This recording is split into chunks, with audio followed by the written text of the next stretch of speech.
Skippy, what's up?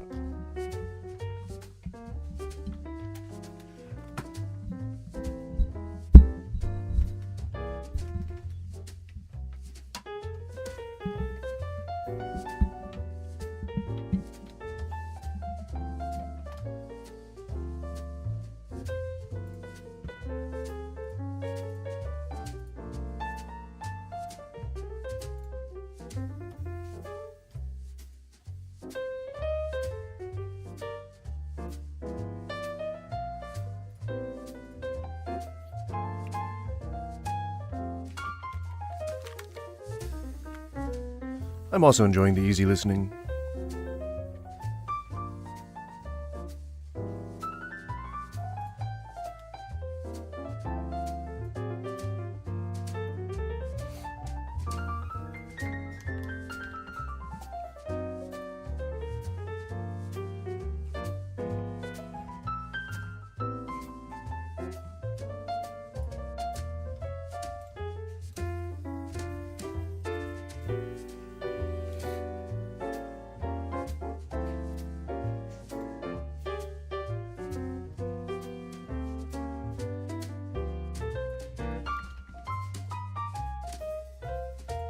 Hello, hello.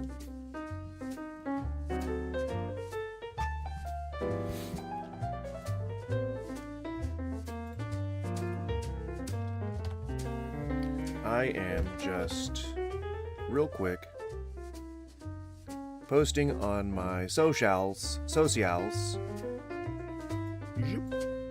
Boo!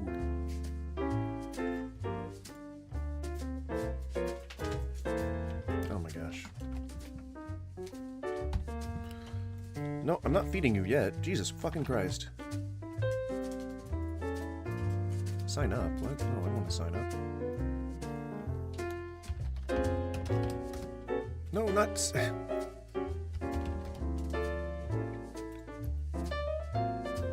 Hello, Bobbit. Continue it here. Come on.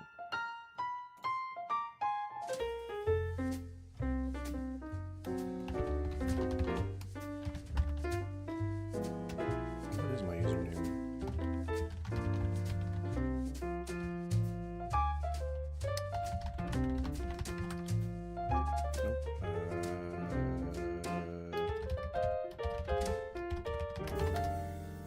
Okay.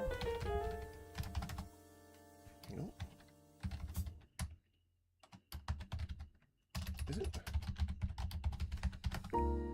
Nope.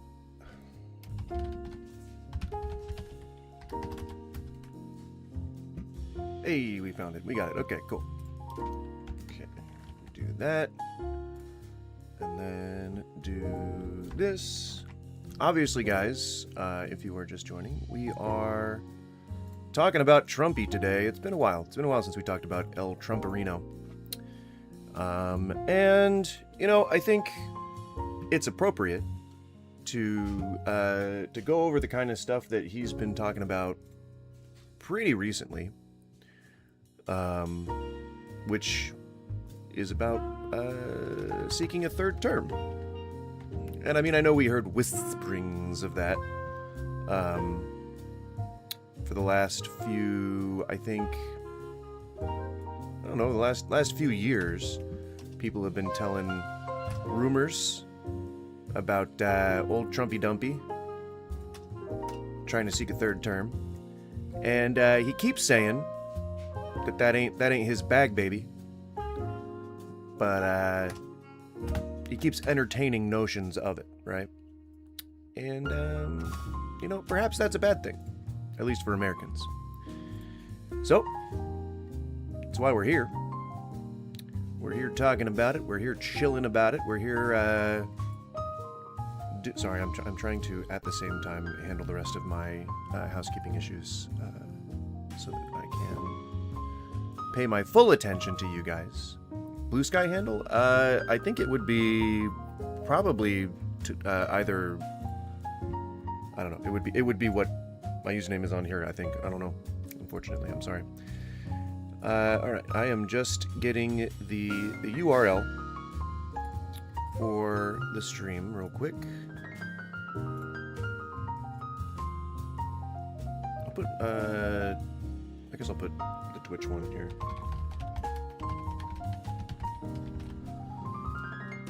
There we go. Alright, and I have posted this on X, and we are now posting on Threads. You know, you gotta do the social medias, right? You gotta do them.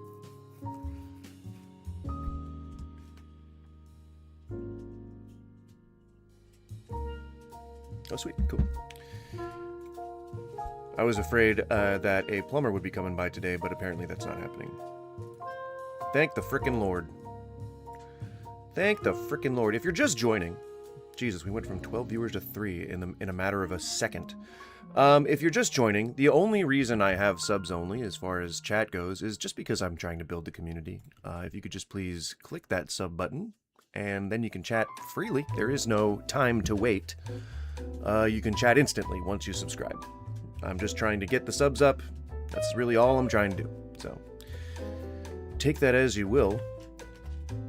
Shabam! Alright. We are now posted on Threads. Sweet.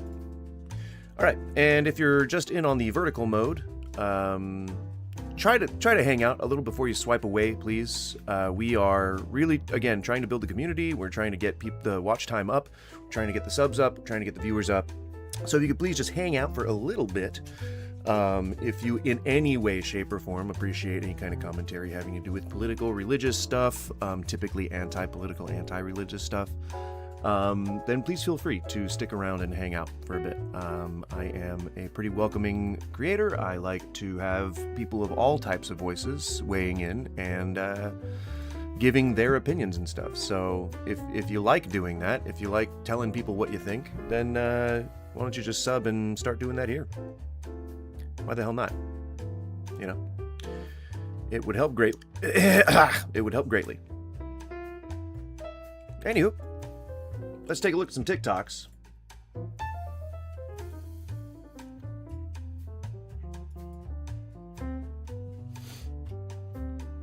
You can talk to the local schizo in chat. Yes, I suppose. I don't think you're supposed to use that term anymore. But yeah, I guess if that's... I think that's supposed to be considered like ableist or something. Is he perfect? No. And I love Donald Trump. Hang on, I gotta turn the music down just a little bit. Is he perfect? No. But I love that guy. I love him. And if only they could just be honest, you know. I love that guy. Just be honest about how much you love other guys, and you know, maybe the community will be less like, you know what I'm like. Wow, I am just so I haven't been on my ADHD medication for a while, and my brain is mush right now. It is mush. Anywho, what I'm trying to say is, why not just not be closeted? Because that whole thing leads to bigotry and fear, and more conservative views tend to be espoused by those who have something that they're maybe insecure about. It all comes from fear. I don't know. Maybe just admit it, you know? That you want to capitulate to a big, who you see as a big, strong man. There's nothing wrong with that. Just be honest about it, you know? we'll only have one chance at this. We'll never get another president like Donald Trump. Never.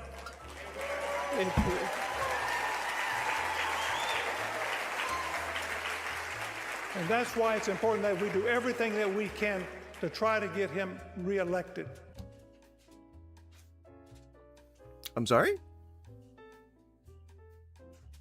Who, what now? Now, the Constitution, I'm pretty sure, says that you're only allowed to serve 2 terms. But this was just a couple of days ago. This wasn't in the 1800s. This wasn't in the, in the writing of the Constitution. This is an era that is today. This is a modern today era. And this guy's old enough to know better. Look at him. He's fucking ancient. He should not be talking about anyone going for a 3rd term, because that's not a thing. That's just not what happens in America. In America. You know what? For this, I'm going to go get my America hat. Where is it? Nope. Well, you don't have to get scared. I'm just saying no. Stop. I'm not giving you food yet. Nope. Gotta wait an hour. Go on. Stop.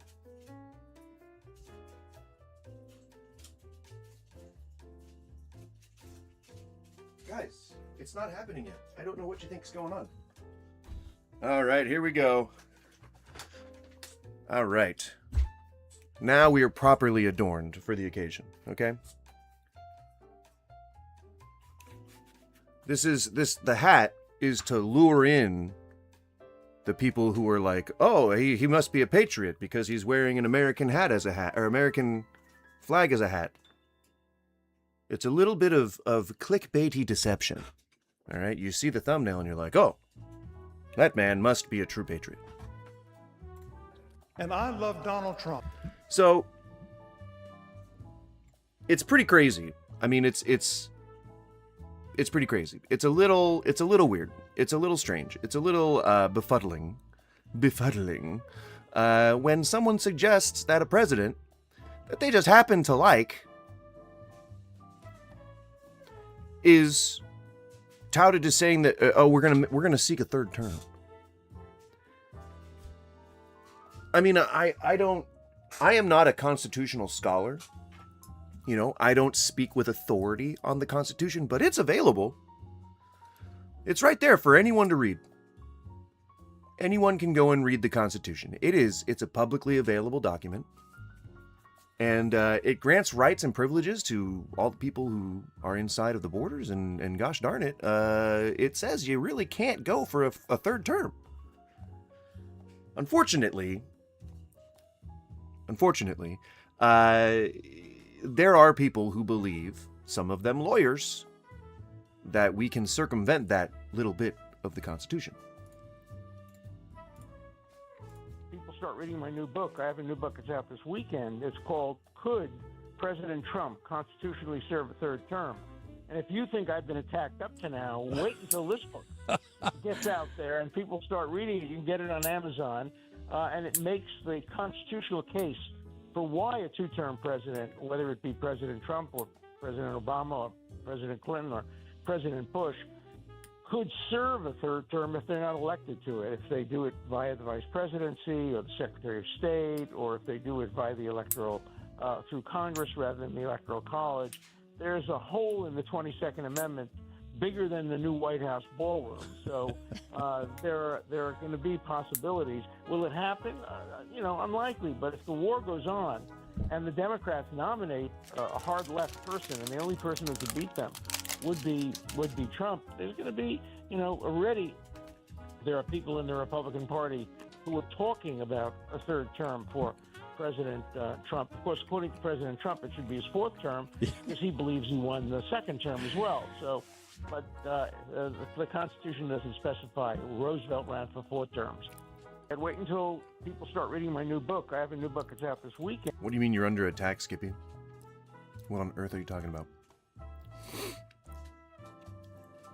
So, clearly someone out there, whether or not they're a lawyer or Alan Dershowitz or whoever, clearly, there are some people out there who may or may not support Trump, who work in law, who believe that he can constitutionally serve a third term. Oh, yeah. Sorry, I know I'm eating. I know it's rude. But this is what we're talking about here. It's not just one person. It's not just him. It's not just some random reporters who think that he's going to try and serve a third term. They're floating it in front of his fucking face. And he only usually takes the ideas that we give him. So it's like, I don't know. Oh, let's put a poll up.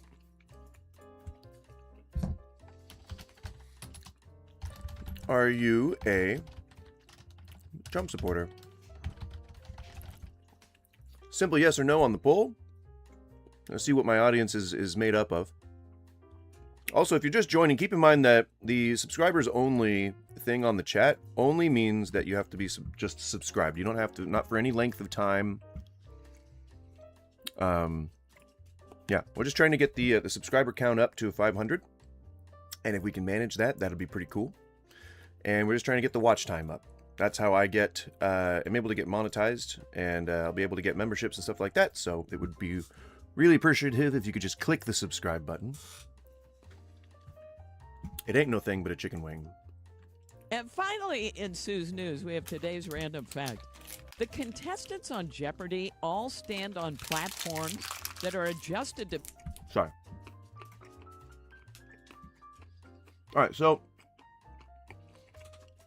let's see what the Constitution says about a president running for a third term. Professor, great to see you. Holy smokes, congratulations. I know I do this every time, but I've lost count. What are we at, like 432 on the book count? I think 63 or 64, depending on how you count. This is the new one. It's going to be very controversial. It's entitled, Could President Trump... So let the record show that I am both not a fan of Dershowitz, nor am I a fan of Sean Spicer. But this is a recent video, and it is highlighting the recent interview between Sean Spicer and Alan Dershowitz about whether or not Trump could serve a third term. He just came out with a book. He's plugging his book. Obviously, it's going to be divisive, and they are who they are. So take all of this with a grain of salt, but he's going to talk about the Constitution. We can take a look at the Constitution afterwards, if you'd like more fine details, or at least a first-hand look. But this is all surrounding the 22nd Amendment. So keep that in mind. But also, try to keep in mind that there is such a thing called emergency powers, and we are currently at war, even though, you know, everyone is trying their best to say that we're not. We are at war. Ground troops are going in, and they have something we want. So, or at least they have something that our allies want, and for right now, for some reason, our only ally seems to be Israel. And the rest of our allies are kind of being left out in the cold because they don't want to just bomb other countries indiscriminately. So, you know, that's where we're at. That would be a Trump-driven... Oh! Sorry, I'm trimming my nails.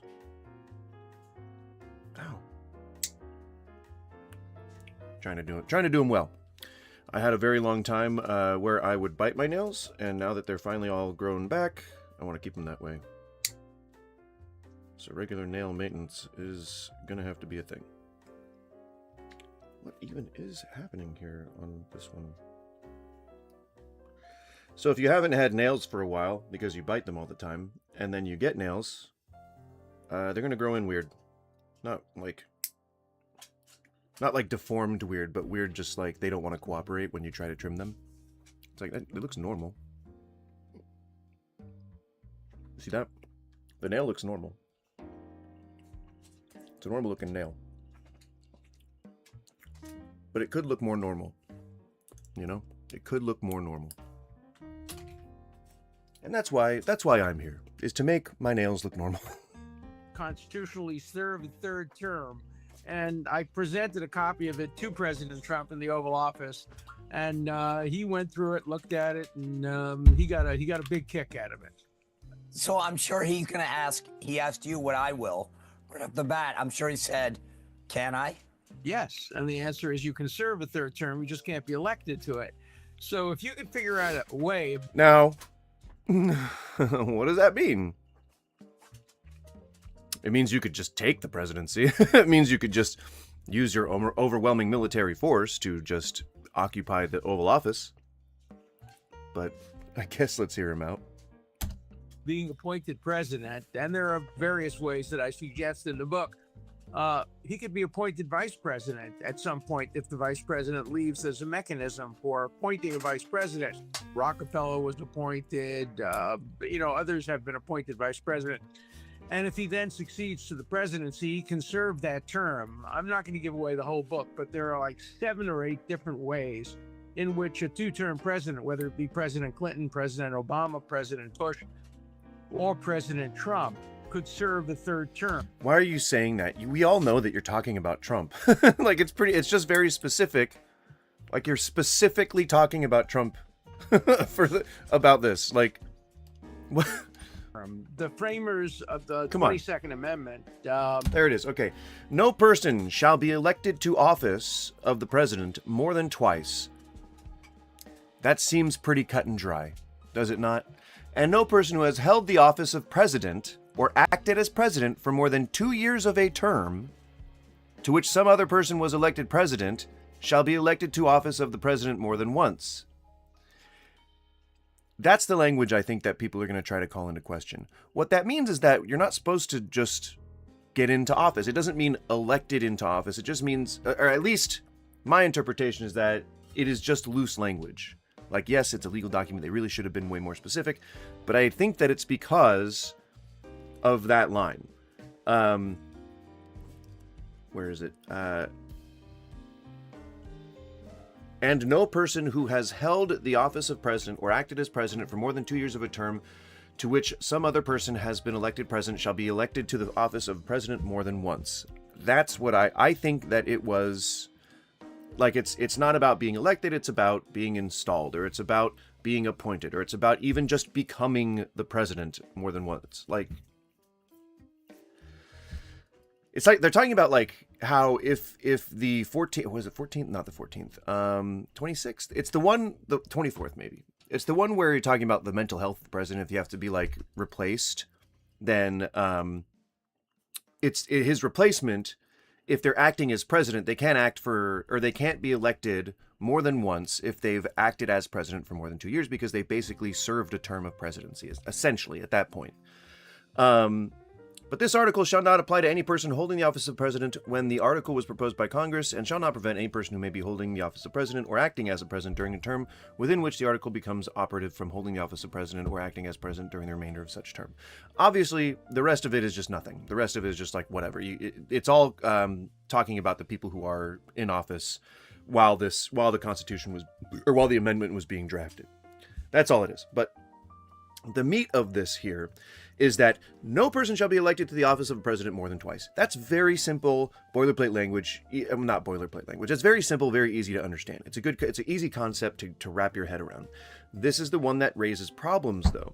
And no person who has held the office of president or acted as president for more than 2 years of a term to which some other person has been elected president shall be elected to the office of president more than once.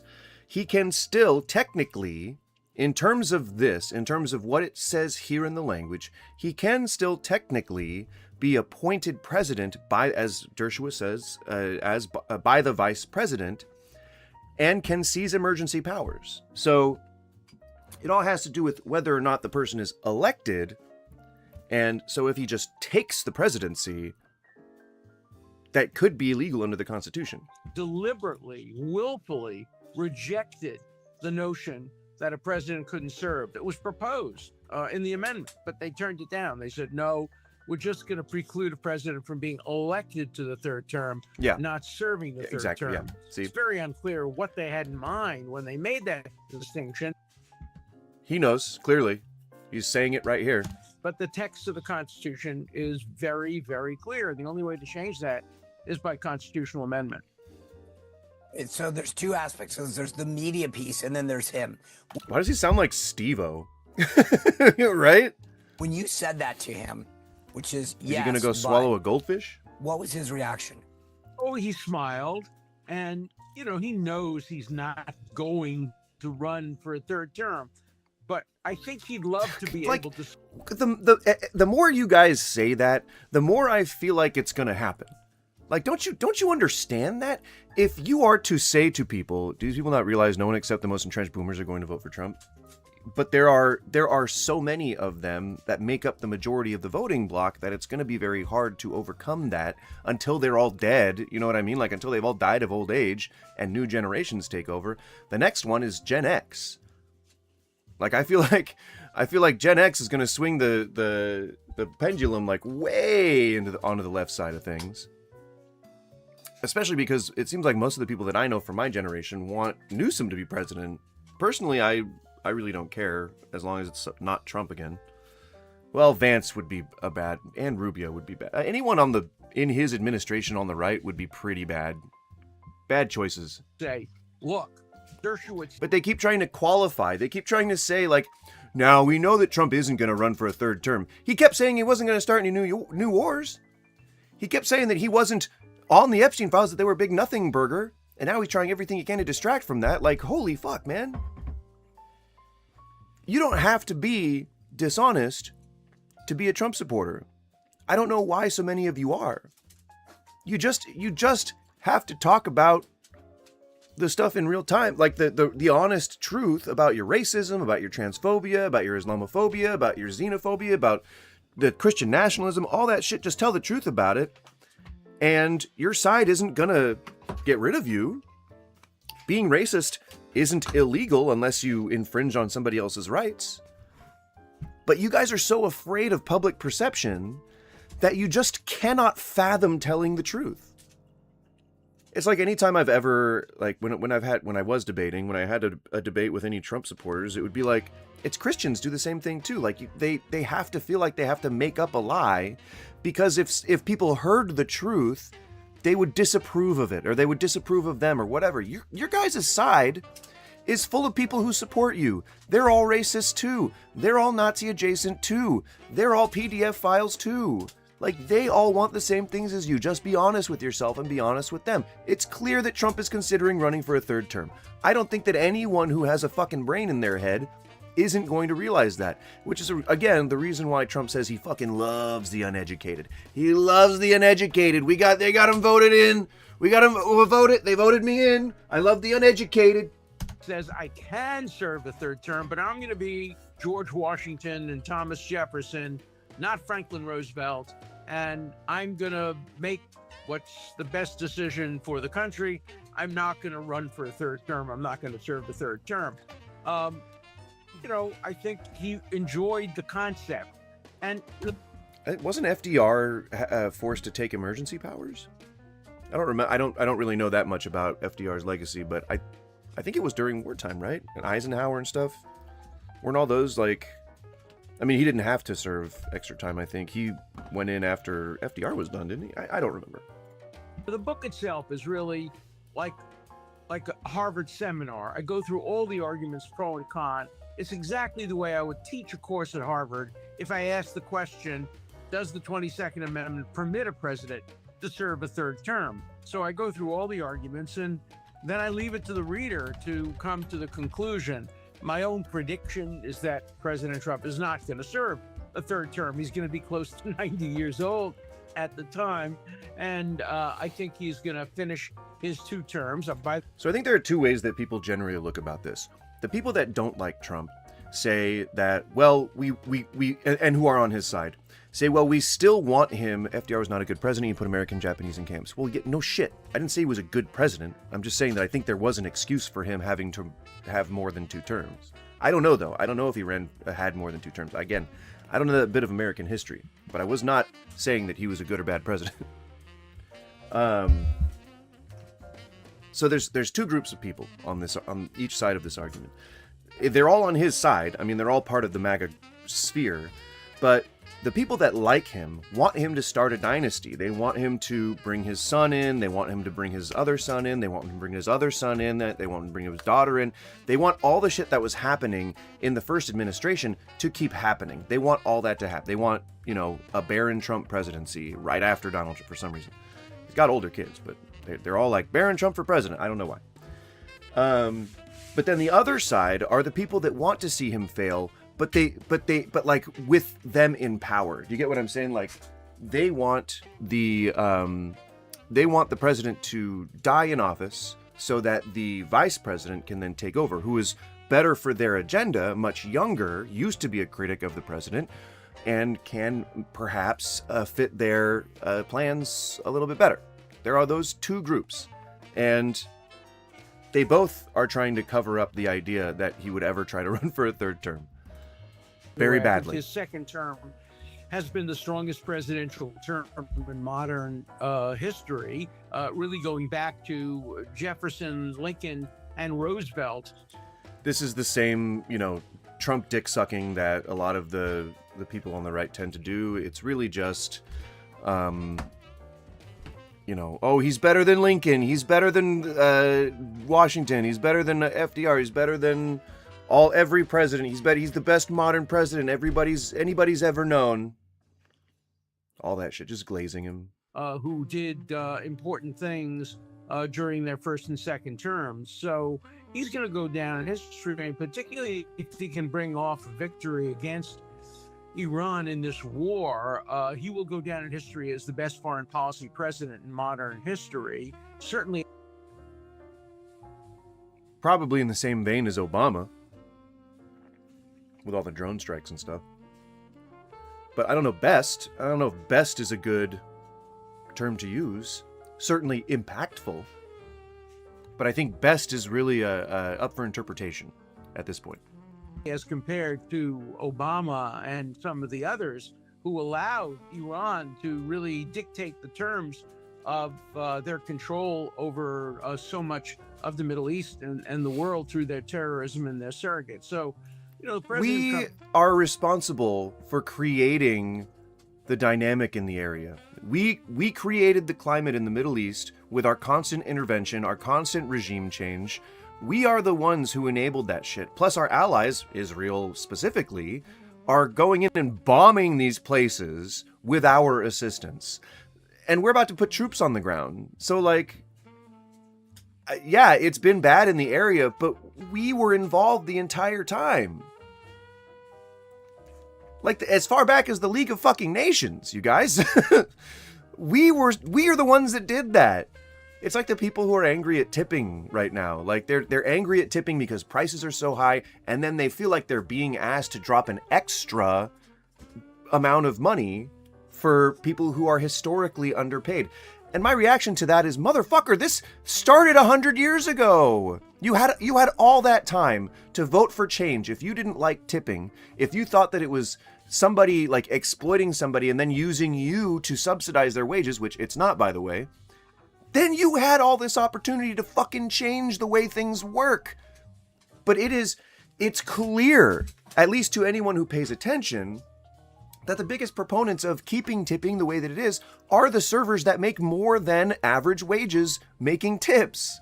Places like Vegas, places like LA, big metropolitan cities where prices are already skyrocketing, that's where they make their killing. The average server makes $46,000 a year.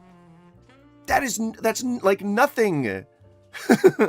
To most people, the average wage in general is around 40,000. It's like 38,000. So they're just a little bit above the poverty line and way below if they're talking a double income, which a lot of them have families. Whatever. I don't want to get on a rant about tipping. I could literally talk about it all day. But this is the same fucking thing. You created the problem, and now you're saying that, oh man, we have to just go and destroy a nation because they've been running amok for 100 years. We fucking did that!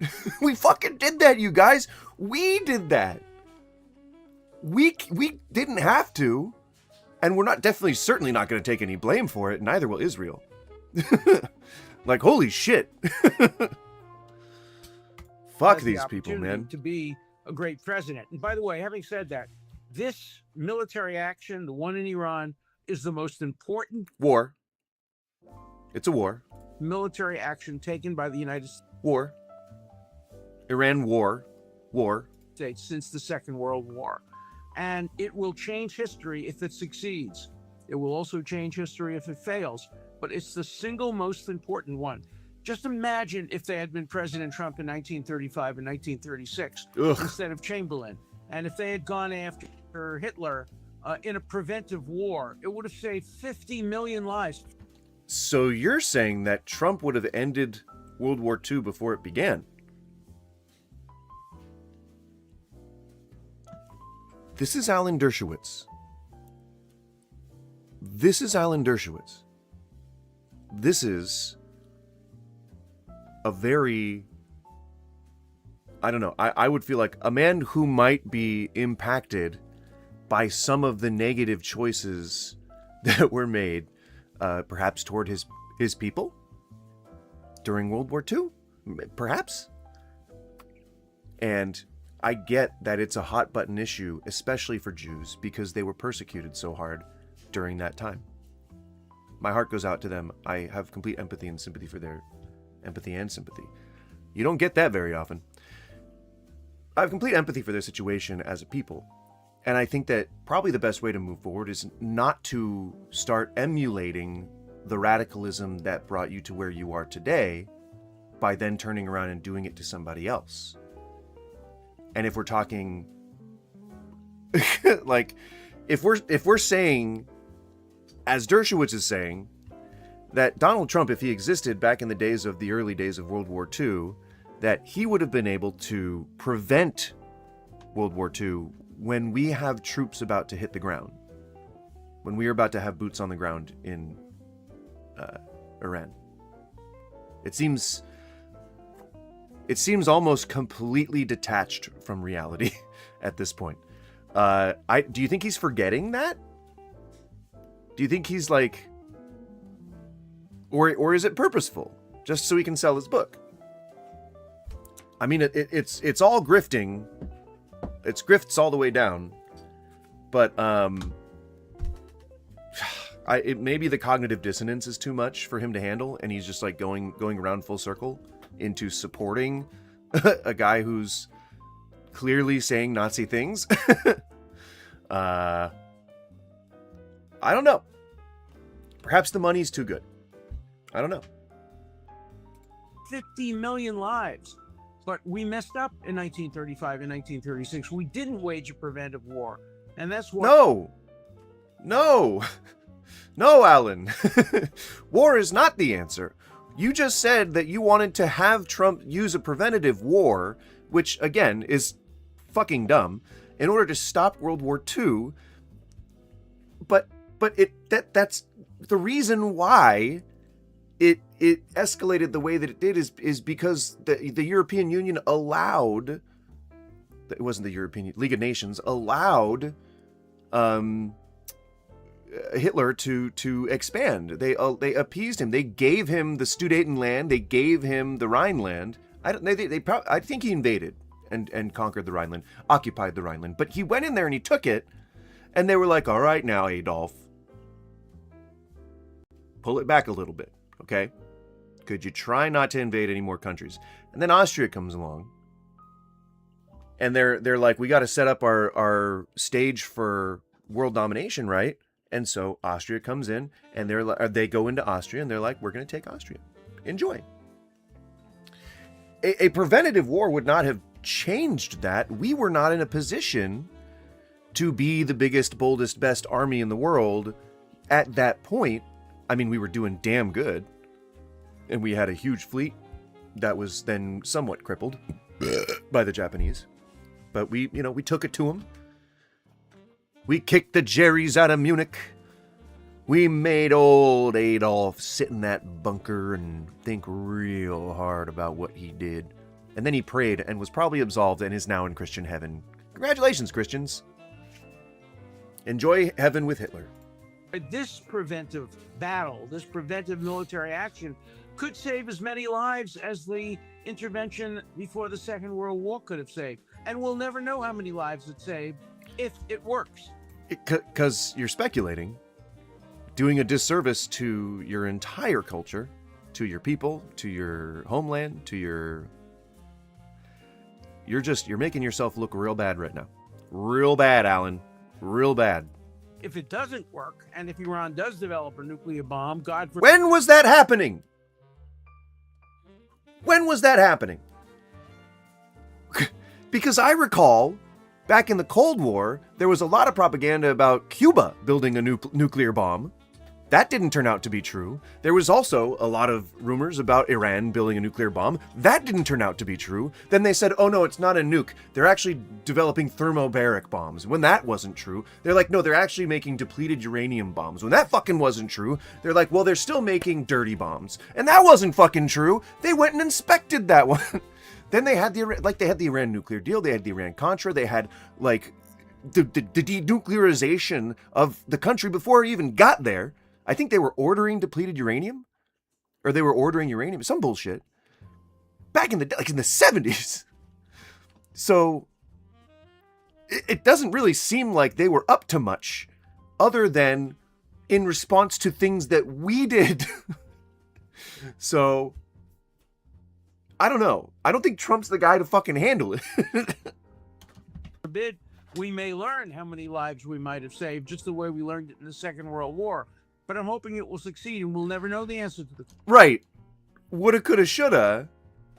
Why do we think that him serving a third term is going to be able to put him in a position to, like, make the things that we missed about, like, the opportunities that we missed in leading up to the Second World War? How is keeping Trump in the presidency going to make that happen, going to fix those previous mistakes? We can't. We can only try to make things better from here on out, right? That's not going to happen with conservatism. Yeesh.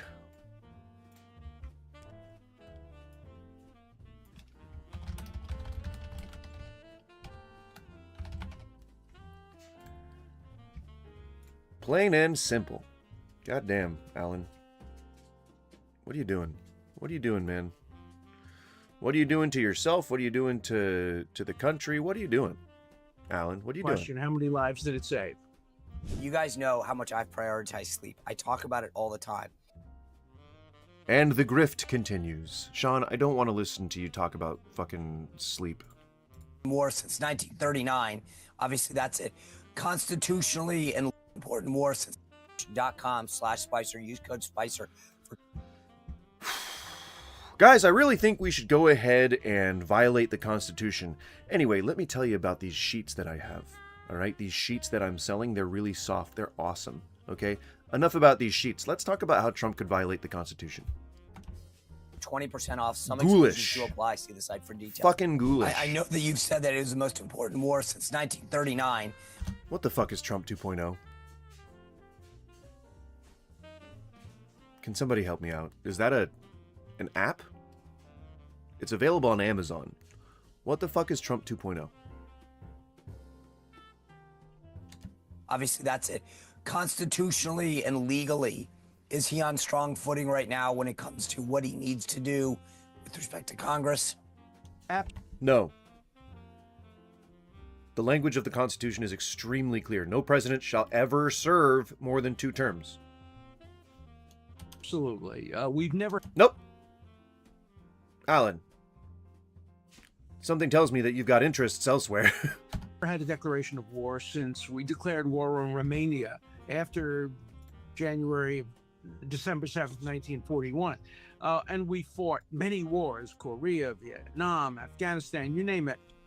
The Constitution doesn't mean, and it can't mean, that only Democrats can wage wars without Congress, but Republicans turned need the off- help of Congress. For the sake of engagement, I've turned off subscribers only. This video is triggering me. So, you know, feel free to engage, but I really would love the sub count to go up. That would be so cool. I would love to see if we can get to 500 subs. And then the watch time, I really would love the watch time to go up. I'm trying to, we're gonna have to move soon, and it would be great to not have to deal with the stress of looking for another job. So I would love to be able to make this channel something that I can do for a living. I can only do that with your help. So if you like any of the content so far, please spread the word, share the video, or share the live stream, I guess, and just help me out, you know? Ain't no thing but a chicken wing, right? It can't mean that. And of course, the president had the power to secretly attack. I'm gonna grab some more water. I'll be right. The Constitution is not a No, suicide pact. Not secretly. It We're doesn't about to have require boots on the presidents to ground. disclose in You advance annoying what lying he's piece of shit. going to do. And so, yes, he has that power. And then some of these idiot senators on the Democratic side are saying that, oh, he can't attack the infrastructure. That would be a war crime. What? Every single war that we fought, every single battle, we have destroyed the infrastructure. That's what we did in Germany. That's what we did in Japan. That's what we did during the First World War. Every war destroys the military-industrial complex, and it prevents them from using their infrastructure to wage war. We went after, the water lines in Norway. We went after everything in the Second World War, both in Japan and in the and in Germany. And of course he has the right, and he should go after the infrastructure, the economic infrastructure of Iran, which enables it to close the Straits of Tiran and to wage war against the United States. So those senators who say it would be a war crime to attack the industrial base of Iran simply don't know what they're talking about. They ignore history, they ignore the Constitution. What about the ones that talk about the War Powers Act? Is that constitutional first and foremost? And if so, there's a 60-day clock regarding boots on the ground. Is boots on the ground when like a Marine or an Army troop steps foot in Karg Island or Iranian territory? Like, so if it's constitutional, what then triggers the clock? Well, first of all, it's unconstitutional. The first article of the Constitution Got dog food all over me. gives Congress only the power to declare war. Originally, the framers I need you to eat under here. said Congress had the right to make war. And then Madison, the father of the Constitution, said no, that would prevent the executive, the I president, gotta have you eat under from here doing so I what can he had to protect do you. to protect the interests of the United States. Oh, if you're just the joining, president welcome. has the authority to make war, I don't just know where not my to water went. declare I didn't bring war. it. It doesn't have the authority to impose didn't bring my water. I'm an legal old man. obligations on Forgive the me. United States, which a declaration of war entails. But every president has made war since the end of the Second World War. And so the president has that authority, and Congress can't take it away from him. But to the extent there is a statute, the statute does give broad discretion. All right, catch to me the up. What's he president saying? To define what the 60-day means, what boots on the ground mean. You can't micromanage a war through Congress. Oh my god, dude. No, but you're supposed to ask them for fucking permission. It's still a world of checks and balances. That's the whole fucking point of this entire thing, is to provide checks and fucking balances. You have to be able to check the power of the president so he doesn't become a fucking monarch or dictator. That's why that exists. That's why the Constitution exists. That's why we left England. We fought a war over this. War has to be conducted by the commander-in-chief. The president has With the support and approval of fucking Congress.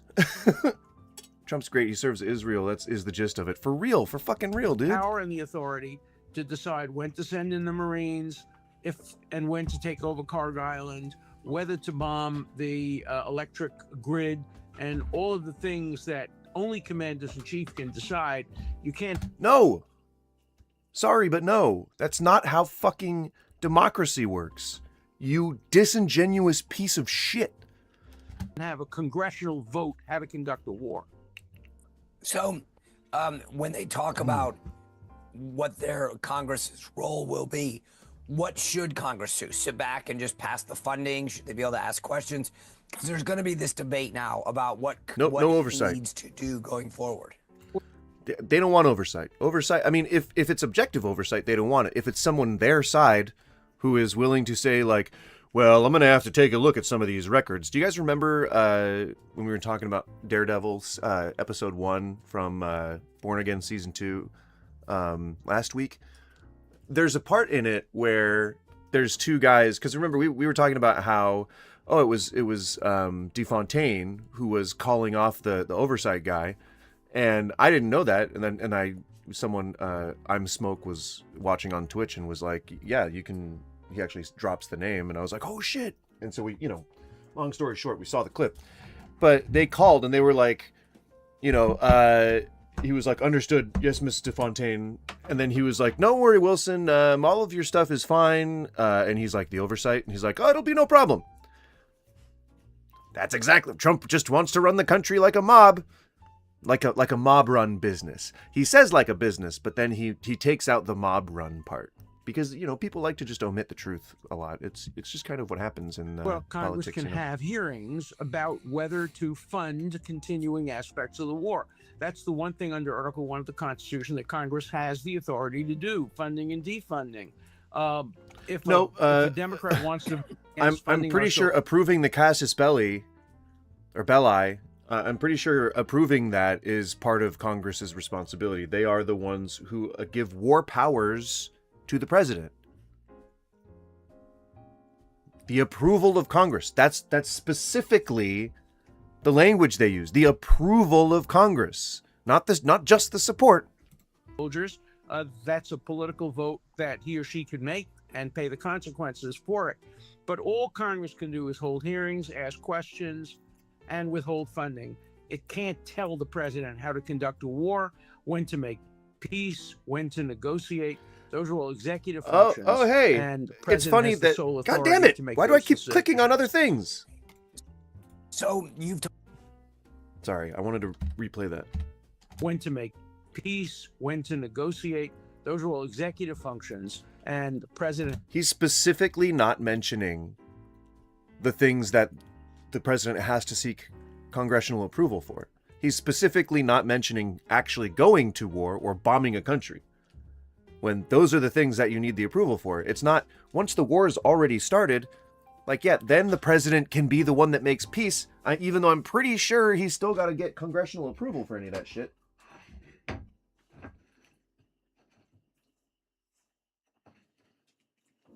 Like, your advisor and the party leaders, like, they have to approve of you reaching out to the people that they're at war with. has the sole authority to make those decisions. So you've talked about Netanyahu and the president. Here's the thing that I think is interesting about Iran.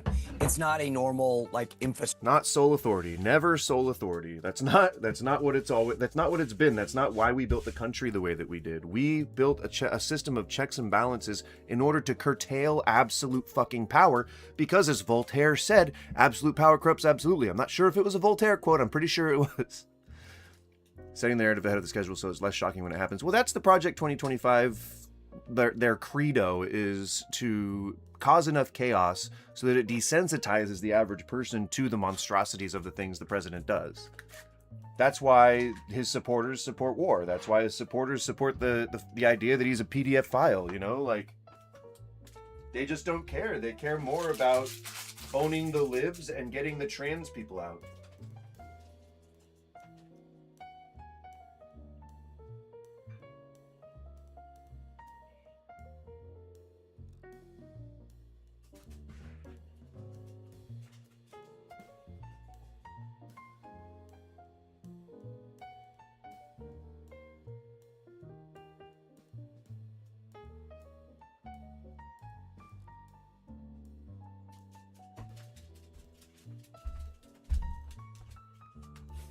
All right. Dogs are fed. We are good to go. Okay. So after all this is done, what I'm hoping to do, I've got a secret viewer goal. Okay, if you're just tuning in, listen up. Listen the fuck up. All right? Doesn't matter who you are, doesn't matter what age you are, doesn't matter what group you belong to, doesn't matter what your socioeconomic status is. All right? If we can get 20 viewers, I know that's a lot for my streams, but if we can get 20 viewers watching all together, if it shows on my concurrent viewer count 20 viewers, I will show off a section of this horror / schlocky action movie collection behind me. I will talk at length about a selection of videos, and I will give some small short reviews on what I think and what the community should think about these particular titles. So, again, if we get the viewer count up to 20, I will drop what we're doing, and I will show off a section of this amazing collection. If you like horror movies, if you like schlocky action, I would say it's a benefit to everybody.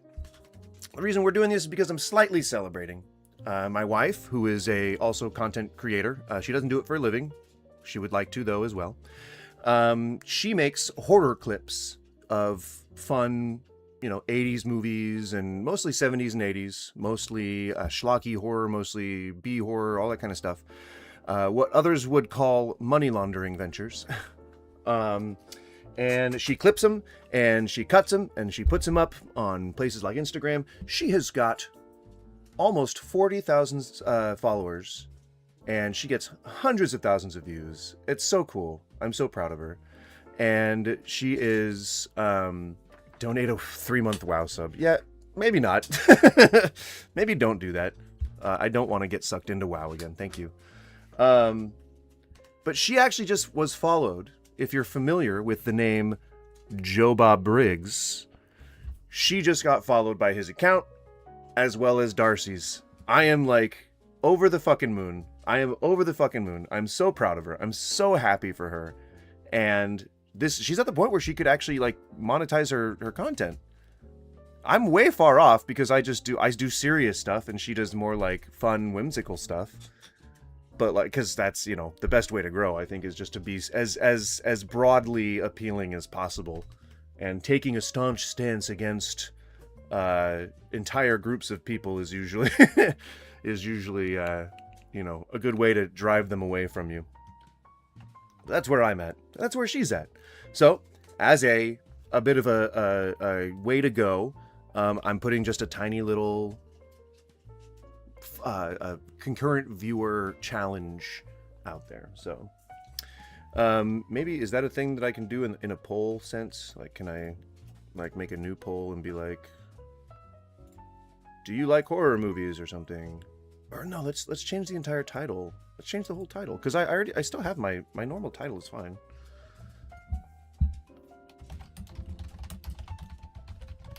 Do you like scary movies? I think that's a good one. Do you like scary movies?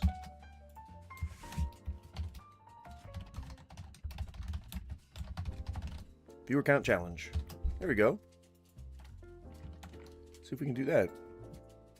Viewer count challenge. Do you like scary movies?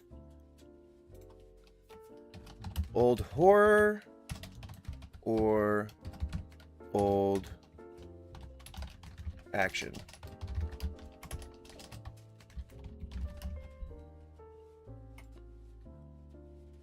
Whoop, nope, that wasn't what I wanted to do.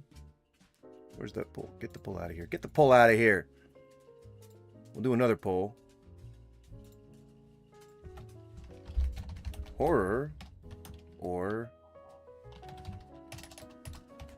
action?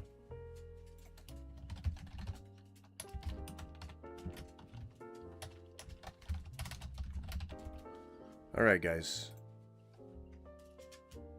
So on the vertical feed, we're doing do you like scary movies? And so if we get the viewer count to at least 20 there, I know it sounds like a challenge, but if we get the viewer count to 20, are somebody barking? Is somebody out there barking? Ita bobita. What? Are you barking? You making trouble?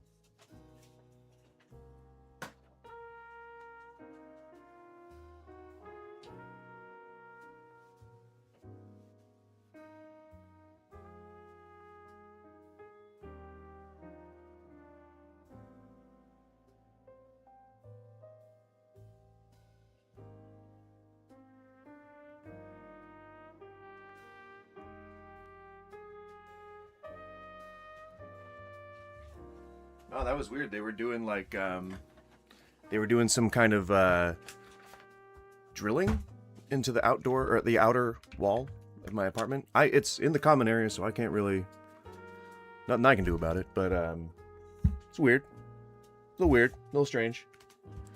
So again, I know that I keep harping on this, but we tend to get the biggest influxes of viewers into the vertical feed like right when I change titles. So I'm just going to mention it one more time. We are doing a viewer count challenge. If we can get up to 20 concurrent viewers, that just honestly takes 20 of you not clicking away, then I will show off some of these really cool VHS behind me. All right, VHS. VHS, original box art. We're talking collector's items here, okay? All right, I'll show them off, and then we'll talk about them. But for now, we're still going to talk about how Trump's trying to run for a third term. All right?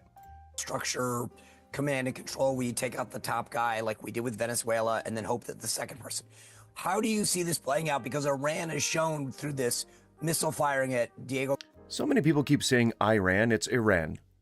It's not Iran. Garcia, they've got a lot more range than we thought. They clearly have the desire to go on. They've been chanting death to America for decades. How does this thing end in your mind? Because I don't see a traditional sort of capitulation the way that I think a lot of wars have ended. I agree with you, and Iran is the smartest, most technologically savvy enemy that we fought for many, many years. God forbid we should get into a war with China, which is even more sophisticated, but Iran is very sophisticated. The reason we don't go to war with countries that are Betamax. The reason why we don't go to war with modernized countries is because they could fucking flatten us. And if, you know, a bunch of innocent people die, if a bunch of your citizens die, then you're not going to be able to have them working for you, making all your money, right? You know? The Iranian people are very smart, very well educated, and could make great partners for peace if they were to overthrow their government. So I see several endings. One, Yeah, just, guys, do a revolution and then we can be friends. Just overthrow your current leaders, all right? Go ahead and just do that and we can be friends. Just overthrow your leaders. Guys, just do a revolution. Why haven't you done a revolution yet? Despite all the protests and all the actual killings for protesting. I see the potential over time, Can't really do that if your government's more powerful than you are. not immediately, for regime change from within. Who the replacement will be is a hard question. Whether there'll be a civil war, very difficult questions. I see that as one. Come on, man. They're not, like... It really is just looking at your impact over history on the area itself. Like, what doesn't the area tell you something? Like... I don't know. Possible ending. The other possible ending I feel like is you could just look at a history. continuation of the complete destruction of Iran's military capacities, taking over the Straits of Tehran, which is their last weapon, and without a surrender, without a VE Day, Victory in Europe, or VJ Day. I'm old enough to remember VE Day and VJ Day. I remember the dancing in the streets. I remember my uncles coming home from war and my grandmother waiting to kiss them. I remember that very well. We're not going to see that. We're going to see something a lot more gradual and a lot more nuanced than just a plain ordinary victory. But I think we will see the utter and complete destruction of Iran's capacity to make war. It's taking time, but the number of missile attacks has gone down. Yes, they reached 2,500 kilometers into the Indian Ocean, and that proves they have the ability to miss an island. They didn't hit the island, they missed it. But that should scare. I mean, I don't think that we should really be laughing over the lack of Iran's abilities to kill our troops. We invaded. We started bombing them. They wouldn't have done any of that shit if we didn't go in and do it. They're not. Yeah, you're right, Skippy. They're not. Doing a jihad everywhere in the world. Like, they're not just, sending people to America to take out American targets. That's not happening. They can't do that because they're not powerful enough. Kind of makes me think that maybe they haven't been really dumping all the resources you think they have, or that you are saying that they have, into nuclear weapons. It's weird. Europe into understanding that Iran poses a danger not only to Israel and the United States, but to the entire Western world. In what way? Well, if you It's really just anti-Islam. It's really just Islamophobia. Like, I think that's all it is. Racism, Islamophobia. Like, they believe that their God is superior. The Jews and the Christians are now working together because they each believe that their God is superior, and they're willing to work with like the people that they have to in order to make things work. But, like, at the end of the day, you're gonna have to turn against your buddies. You're gonna have to turn against your American buddies. And then it's going to be who of either the Jews or the Christians are God's chosen people. That's what it's going to come down to. And you ain't going to find common ground there, I can tell you that much. So unfortunately, that is how Alan Dershowitz, who was, I believe, one of the Illuminati, the right cozy up to the Khazarian Mafia, and the left does the same to the Islam death cult. Both have the superiority conflicts, and we are stuck in the middle. I mean, it's not about centrism, though. Like that, it's not. Centrism is not the answer, nor is enlightened centrism, which is the majority of the centrism I see. It's not about being fair to both sides. That's not what it's about. Conservatism exists in order to conserve old ideas. A lot of those ideas are outdated, and offensive to people. So the left fights against that. It's the extremists on both sides that have the media's eye most of the time. And they're the ones that typically have the most influence because they're the ones that speak the loudest. The people on the left who embrace the Islamic death cult are not the majority. And I don't know that speaking that way about it colors that opinion very well, but I would say that it's I don't know much about Khazarian, whatever this culture is, the Khazarian mafia that you're saying, but if it's the Israeli government, then I agree. But most of the people who practice Islam are not necessarily murderous or trying to have a jihad with everybody. They just are painted that way. Same thing with, like, you know, a lot of Israelis are unhappy with what their government's doing. You don't see a lot of that support on the media. See what I'm saying? So, like, if we were honest, if everyone involved was honest about their intentions, like, if Netanyahu would just admit that he was trying to be the next Hitler, maybe people might actually embrace that, or society would do what it's supposed to do and oust him from it. But that's why I always say that I'm a free speech absolutist, because I want people to out themselves. I want people to out themselves as monsters. I want them to be able to say, hey, I'm a Nazi, therefore I can say, all right, well then no one, I mean, I'm not going to associate with you, but then no one else probably will because they don't like Nazis. It shouldn't just be a fear of how you're going to be seen or perceived, because the people on your side are all going to agree with you. So just say, yeah, maybe I am racist, maybe I am Nazi, but you know what? I have these views and I'm going to stick with them because that's my right. Go ahead and do that. Like, nobody was stopping you in the first place. It's just your own fear that's stopping you in the first place. I say do that and let society kick you out like it's going to. Is a natural process. You know? I would much rather that we just do that. Just let people speak their mind. Then we can be like, okay, bye.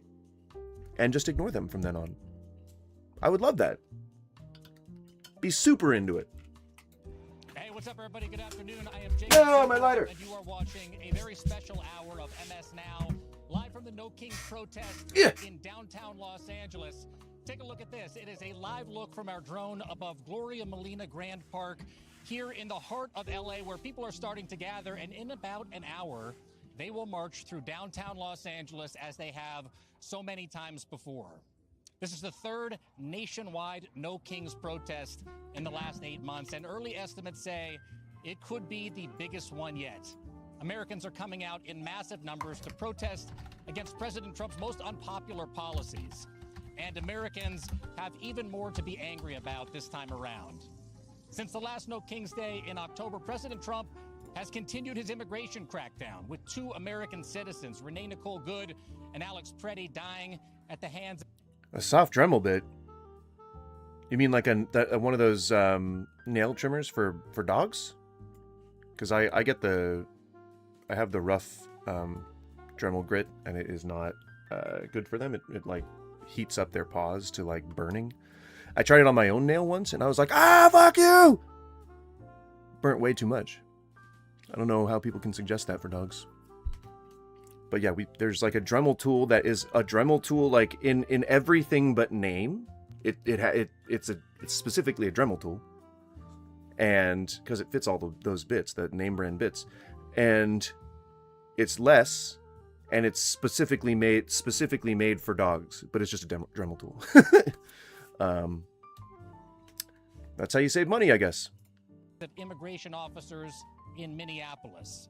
The United States of America is now involved in a widely unpopular war with Iran. There is still lingering fallout over the handling of the Epstein files, and there are now renewed efforts by Republicans in the United States Congress to disenfranchise millions upon millions of voters. And today, right now, regular people, everyday Americans, all right, I am going to let it play again, but just for those of you who are just joining, I am going to turn off the face cam here for a second. If you're new to the stream, you may not know but I engage in a little bit of the Cannabis medication. Therefore, that's why I turn off the face cam. I'm still here, still talking. If you'd like to sync up and smoke your own bowl, then please feel free to do so. We will be starting here. I'm going to count it down. I'm going to play it. Around the United States, And then we're going to coming count out it down. to tell the government that they have had enough.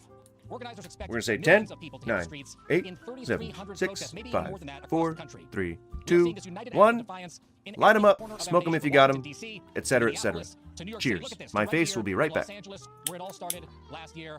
And I have been reporting from here in LA, even on June 6th, when this city spontaneously poured into the streets in massive numbers to protest ICE after federal agents used those military-style tactics during a series of immigration raids. And LA did what LA always does best. People came out to show support and love for their neighbors in a city powered and fueled by immigrants. To say not here, not right now, not in Los Angeles. And then just days later, on June 14th, we saw the first No Kings protest. It was extraordinary. I was right there witnessing what the mayor estimated was 20,000 people pour into the streets of Los Angeles. They were a part of about 5 million people overall, according to the ACLU, who came out nationwide for that initial day of action. And then in October, it got even bigger. 7 million people, 2 million additional across 2,500 events turned out, including a cast of colorful characters who I had the pleasure of Hey, talking to Mike myself. Mudd, what's up?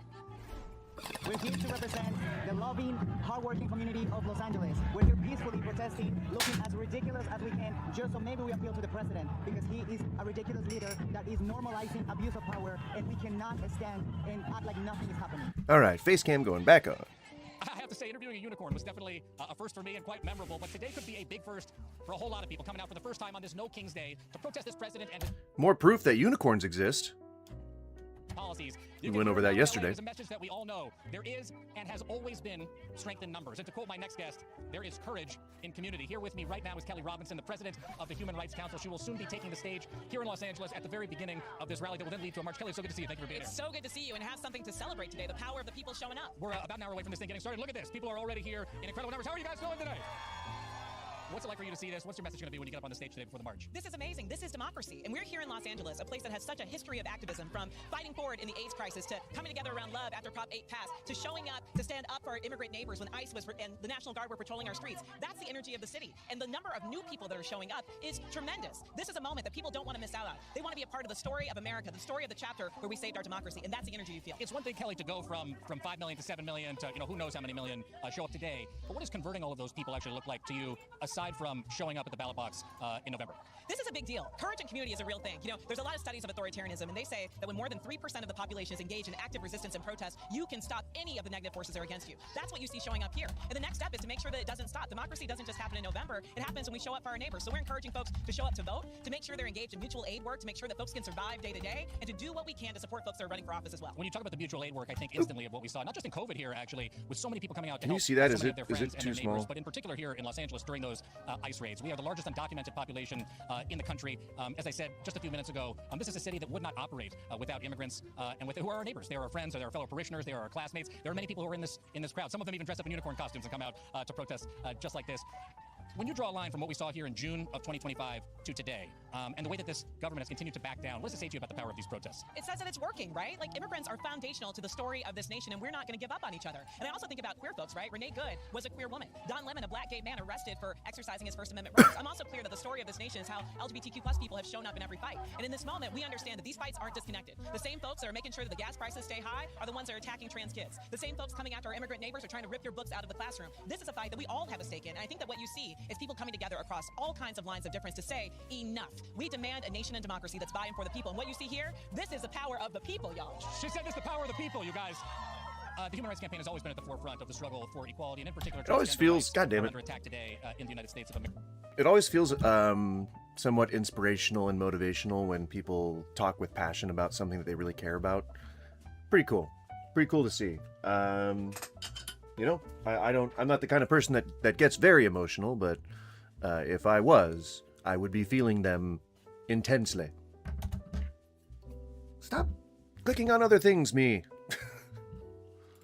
America. How important important is this day? What would you like to see coming out of this day in the continued push for equality that HRC has been so much a leader in over all these decades? It's critically important. Look, our trans community is under attack. We saw the Olympic Committee bar trans women from participating in competition this week, while also imposing rules that would actually regulate and put invasive procedures in front of every woman that was participating. We've seen Kansas rip away driver's licenses from people because they're trans. Our trans siblings kicked out of the military. Look, if they can take these actions against one community like the trans community, please believe that they could do it to any of us. This is again that moment where we have to understand that our fates are intertwined, and anytime we stand up for the trans community, we're standing up for all of our communities. Kelly, it's so great to see you. Thank you so much for being here. We're very much looking forward to hearing you speak up on that stage on the steps of Los Angeles City Hall in just a minute. Kelly Robinson again, president of HRC. Thank you so much.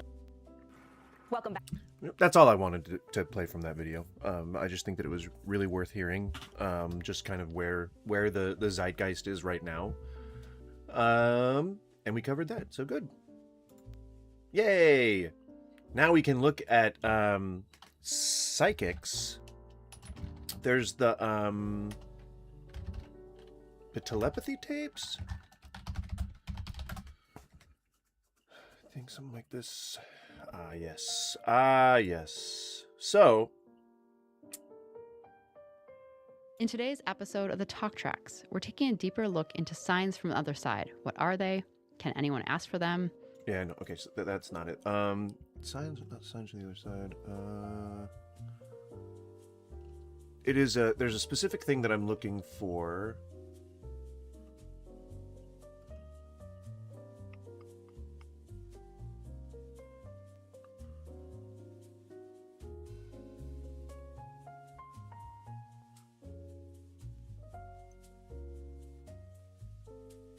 Near-death experience that led to precognition. I don't know if I want to actually just like listen to these the whole time. It's like 32 minutes long.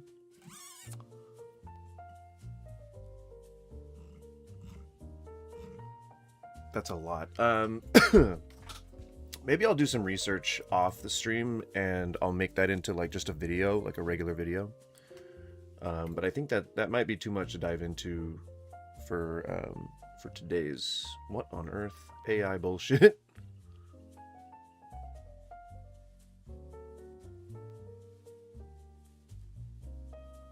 What the fuck is happening on the screen? It goes back and forth between being like Pixar and photorealistic.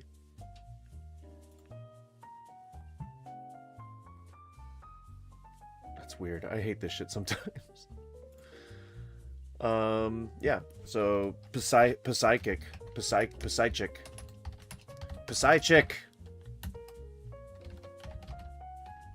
Psychic phenomenon.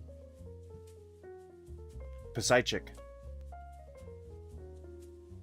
I mean, I From guess my we just go down limited the list, huh? knowledge right now, this is what I think it is. Your heart emits an electromagnetic field Is there volume? Where's the at volume all from? times of up to like 3 feet up to like 10, sometimes if you're crazy, like 50 feet. The energy donut. The energy donut. You are in what is called a torus field. Your body's in the center of a donut, and that is the electromagnetic field that's emanating from your heart. Fun fact, the Earth also has one. I think that receiving of psychic information is your field Right. is receiving information, and your heart actually has a brain.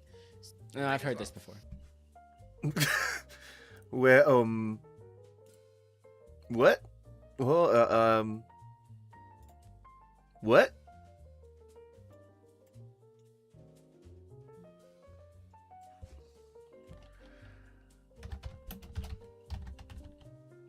Oh wait, hang on.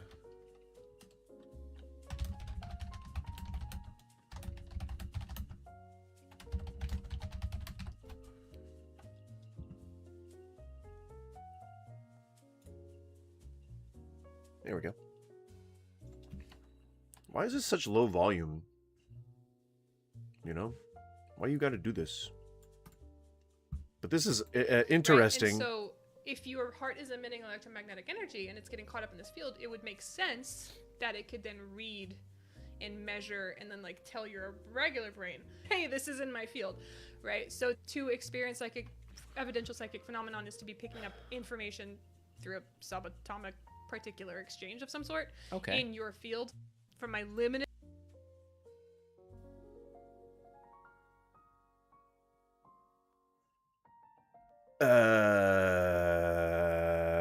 What? I'm not sure that I understand entirely what the what the reasoning is here, I'm not sure that I understand entirely. Hang on, let me. Knowledge right now.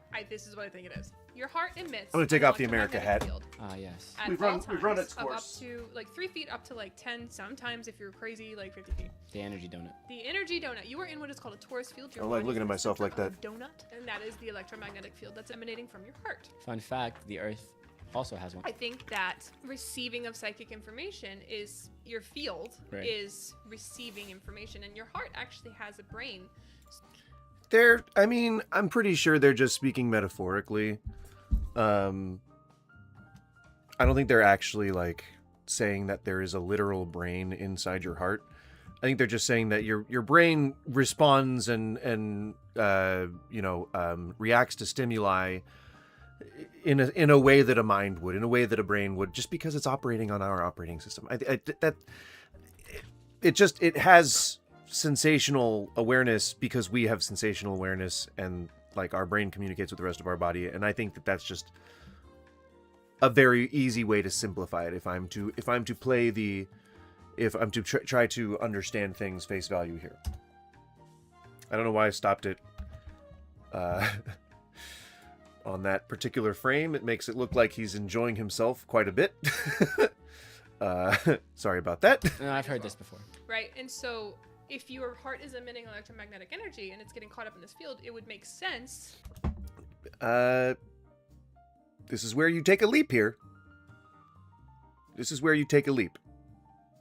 So, I don't know where that leap is inspired. I don't know where it's coming from. I don't know where it's going. But it's a bit of a leap. That it could then read and measure and then like tell your regular brain, hey, this is in my field, right? So Is it even is it true that our bodies have magnetic fields? Like a electromagnetic zone? Chat? Chat, do we have an electromagnetic zone? Do I have an electromagnetic zone? What?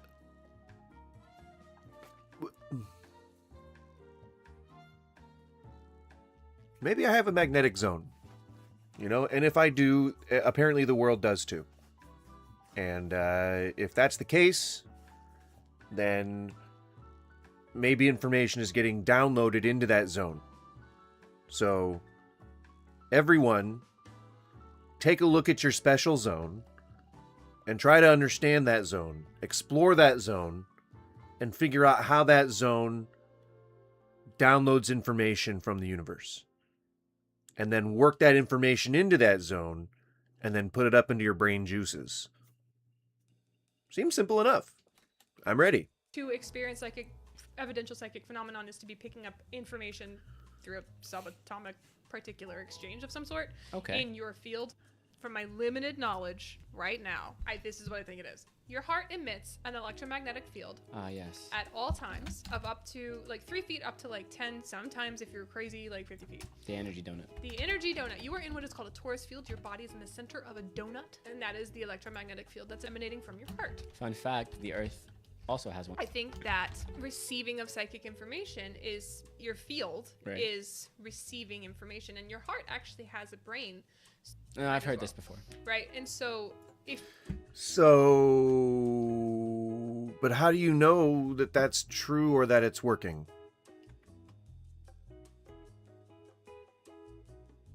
Oh, she says it's rough. Psychic ability is essentially just stuff getting all up in your aura, and you're good at figuring out how to read it. I guess if we are to understand that, I mean, you have to make a lot of assumptions, right? Like, you have to assume that there is such a thing as an aura. I think widely debunked. You have to understand that there is a way to read it, which if it doesn't exist, how do you know that anyone would be telling the truth if they say they know how to read it? And then you'd have to listen to them explain the logic behind whatever it is that they're coming up with. And it wouldn't be good coming from her. Here's day 2 in our Science versus Magic, where we actually look at institutionalized research into energy work and psychic phenomena. So during the Cold War era, what did you say? At institution. Here's day 2 in our Science versus Magic, where we actually Science versus Magic? Research into energy work and psychic phenomena. So during the Cold War era, that's mostly a non-starter. Look at 2 countries, for instance. So we have on one side we have the UN. Volume's too low. I'm gonna move on from this one. The CIA has been Fuck, man.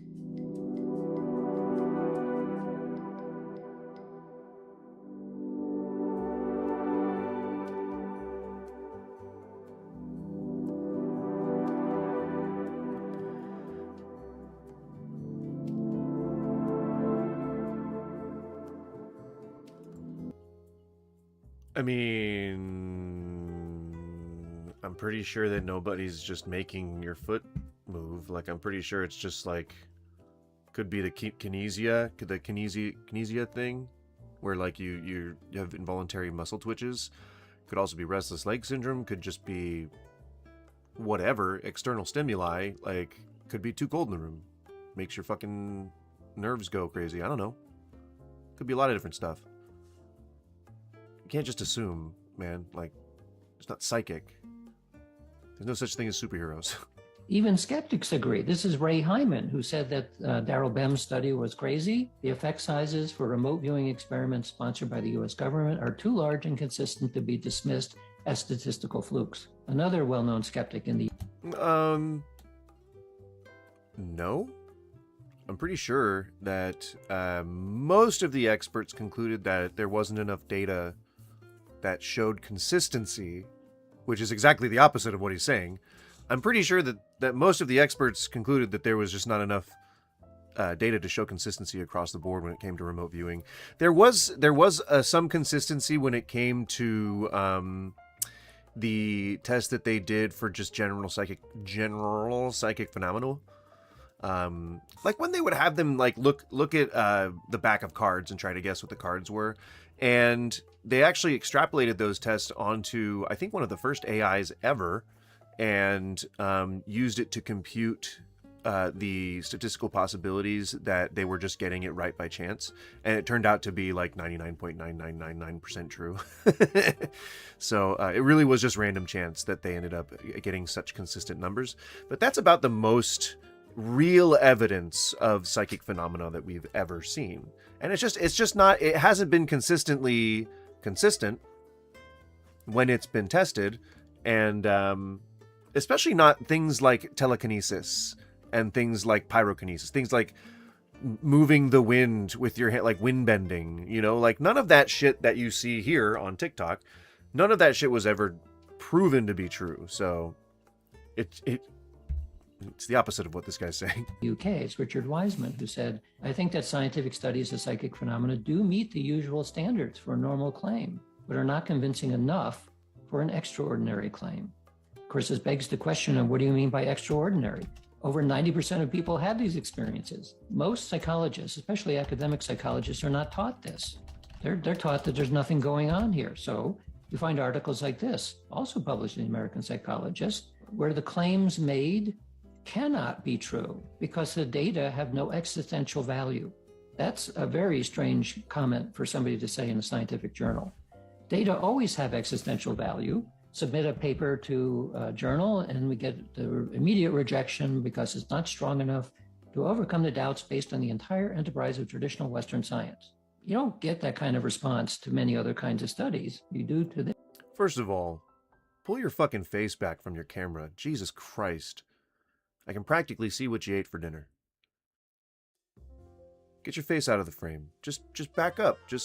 You can frame yourself while not being like fucking, hey, so I figured out how psychic phenomenon works. It's not attractive. It's just not. It's just not. All right? Nobody's gonna kiss you, no matter how much your mustache is screaming for it. this, even this one, I will do everything in my power to prevent public funding for this kind of research. So the reason why I think those kinds of responses are a combination of fear and arrogance is because if you look at where we came from and where we are now, we've only been Homo sapiens and writing for the tiniest fraction. And so to have the sense now that we actually know how everything works, that's arrogant. Hold on, bitch. The whole thing is that our technology has massively increased since the time that we were primitive. That's why our understanding of how humans work has increased exponentially, because the technology goes up and up and up as time goes on and on and on. Like, there's no reason to think that we could have figured out how everything worked back then when we were still figuring out how the fuck to talk to each other. Or as the Christians believe, 6,000 years ago when we were being born from ribs and dust. Huh? How do you comport with that, Mr. Fucking psychic man? Yeah, you can't controvert God. According to the God people. Come on, Pichetto, just run away from the source of the noise. Don't bark at it. If you don't like it, if it scares you, just run away. I'm trying to educate my dog, but she doesn't understand English. You know, dogs often don't understand English. I don't know where they're from, but they don't understand English most of the time. All right. Arrogance. Even because psychic phenomena here. All right, let me talk a little shit before I go. I know I already said my goodbyes. This is a Midwestern goodbye, guys. You know I say goodbye about 5 times before I actually exit the live. The thing about psychic phenomena, there are a lot of frauds out there. I've met them. I think that they research the place and they go in and like. Keynote, they're all frauds. All psychics are frauds. All psychics, everywhere. Every single psychic, everywhere, is a fraud. Not some of them, all of them. Ah, I see a man. Like, no shit, there's men here. But to differentiate how we see psychic phenomena, because everybody thinks psychics should see the same thing. Like, why are you wearing like an FBI earpiece device? Do you think that makes you look cool? Makes you look like a goddamn nerd. Get the fuck out of here, you nerd. If 10 psychics come in here, they should all talk to Gary that's over here. It's like, no, hold up. 10 psychics. Here's how we will validate this, and to understand this better. We're going to take... I love the fact that he has like that slow walk smoke machine music. You know, like it coming up onto the stage. 10 people from this live, all right? And we're gonna sit you down in a theater. You're all sitting next to each other. You're not really talking to each other. You can even talk to each other if you want, but you don't have to. And in this theater, you're all watching the movie Titanic. And for anyone that has been with me in my rants for the last 2 years, you've heard this analogy, but there are some people that still need to hear it, is that you're gonna watch Titanic all together. You can talk about it. You can open freely, say whatever you want while the movie's going on. You're all watching the movie Titanic. It's in theaters, bam. When the movie is over, I'm going to immediately extract you away from your group. All of you are separated and you are interrogated individually. And all I'm going to say is to you, what was the one thing that stuck out to you about? What the fuck is happening right now? What the fuck? Why? First of all, why are you looking at me like you want to either fuck or kill me? I'm down either way, boy. Not really. He's not that attractive, but I'm always down for a good time. But like, it's maybe the chin strap is what I'm not feeling, you know? The pencil thin chin strap a la 2003.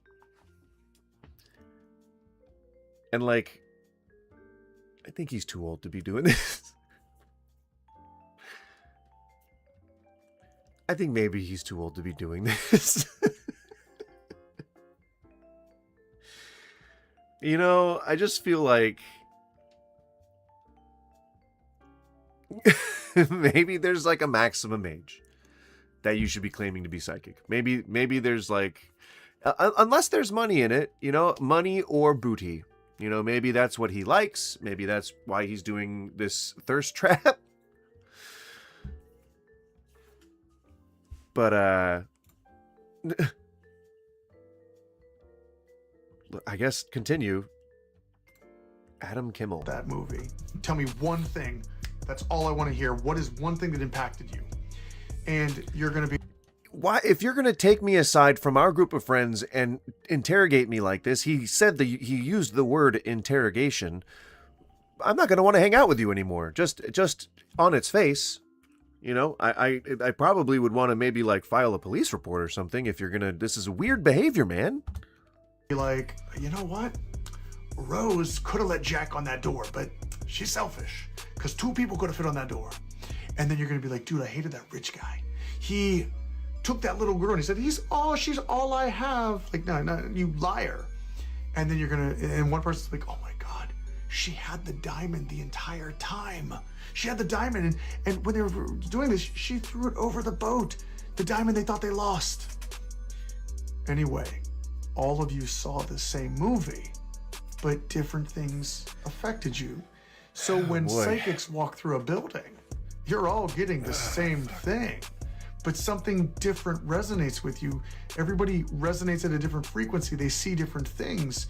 So when someone walks into the Civil War side, they're connected to the mental health department. And they're like, I see the criminally insane you talk about, these women that were screaming. But then when another psychic walks in, she sees the Victorian era. She's like, oh, the tea parties, the dresses are beautiful. They're in the same space, but there's different planes of existence. I love how we're like just kind of explaining away the inconsistencies across psychics, which largely is what aids in debunking them. Like, what's your goal here? What are you trying to do? You putting out a fire before it lights? Is this you getting ahead of any kind of pushback that maybe you're not truly a psychic? Just for the record, there are no true psychics. Weird. Distance you're seeing, because that building is like the movie, but there's 176 years of layers, like boom, la boom, la boom, la boom. It's a bad analogy. Someone said in the comments on that thing. I don't know what you call it, a TikTok, but they said that's a great analogy. That's a terrible analogy. Have you seen the South Park where Cartman has psychic battles? I have not. Because the Titanic movie is a movie that we all can see. Psychic energy is a thing that only psychics can see or utilize. So it's a bad analogy. The Titanic movie isn't something that's just nebulous that nobody can agree exists, or that everybody inconsistently agrees exists. It's a thing made for entertainment. Just like psychic readings are supposed to be entertainment, yet sometimes, you know, end up being like kind of a scam, right? Ugh. And then good for you for getting past the contamination, because every time a team goes to investigate, they're leaving a chapter. So now you got to dig through those layers. You're like, oh, last night there was a person screaming here. Like, oh, wow. To get back so far, to get back to those deep chapters, it's impressive. So that's the analogy I'm getting at. And thank you, Simantita, yeah. Because psychic phenomena here... All right, let me talk a little shit before I go. I know I already said my goodbyes. So psychic phenomena is not real.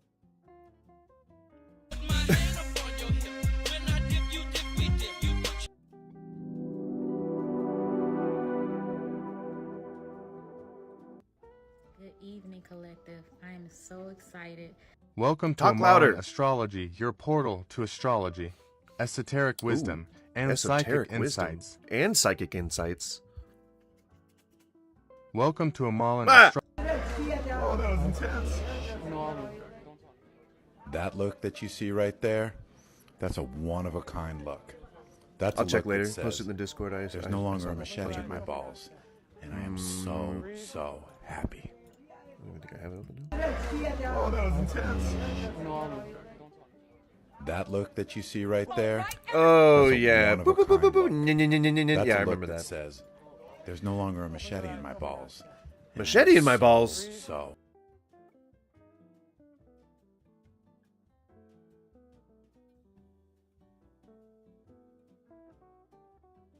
Interesting. Psych Phenoms Explained. The Barnum Effect. All right, let's dive into something you've definitely experienced. Picture Okay. this. You're scrolling through a horoscope or a personality quiz that claims to reveal everything about you. Uh-huh. As you read it, you think, wow, this is so accurate. It's Yep. like they know me. But do they really? Nope. Welcome to the Barnum effect. Yep. It's that fascinating psychological phenomenon where people believe vague and general statements about personality or future predictions are highly accurate for them personally. That's why tarot works. Psych phenoms Basically, all time's happening all the time. When you dream, you're no longer in 3D space. Right. The theory is that you are in at a time outside of time. We don't really know how consciousness works.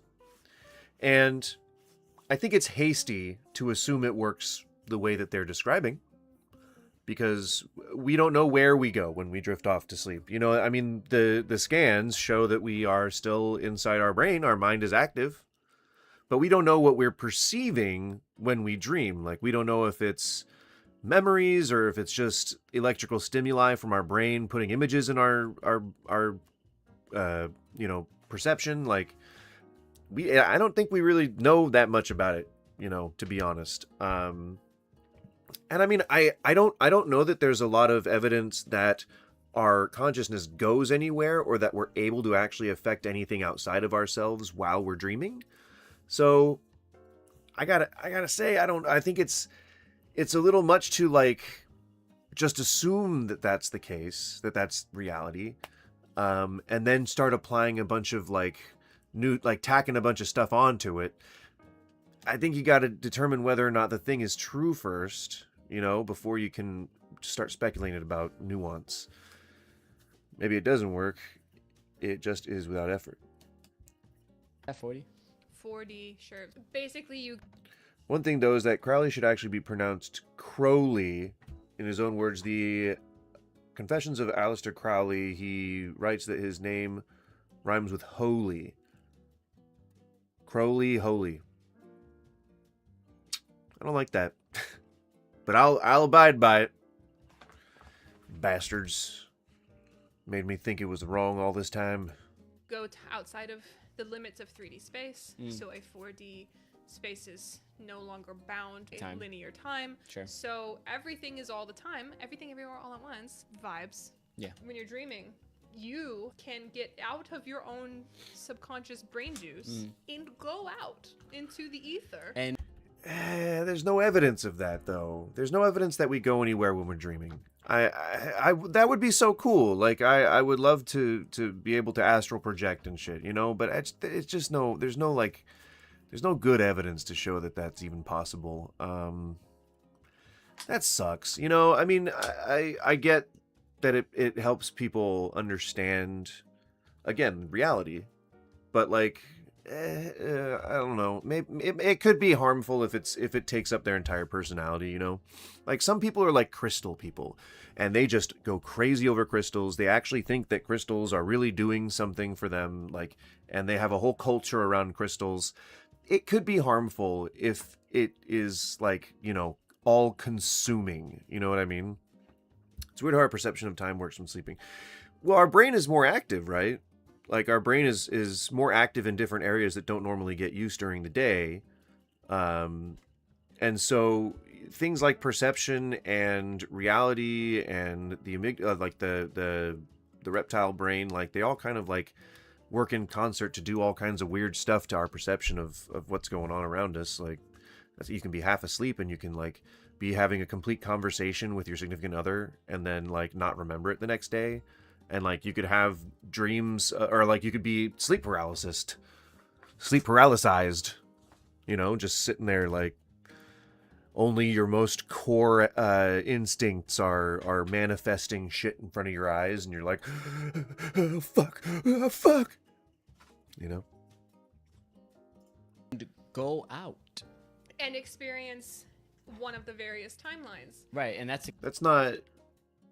Ah, man, again, I really wish that this was like reality. It's just not like there are plenty of people throughout history who have tried all different levels of gnosis, all different levels of trying to astral project and trying to do remote viewing. And we had studies, we had government sponsored studies, we had forced studies, we had like people experimenting on people in Germany in World War II, like all of this stuff was in an effort to prove or further psychic phenomenon research. And it just, No, see, Luke, I'm already one step ahead of you here.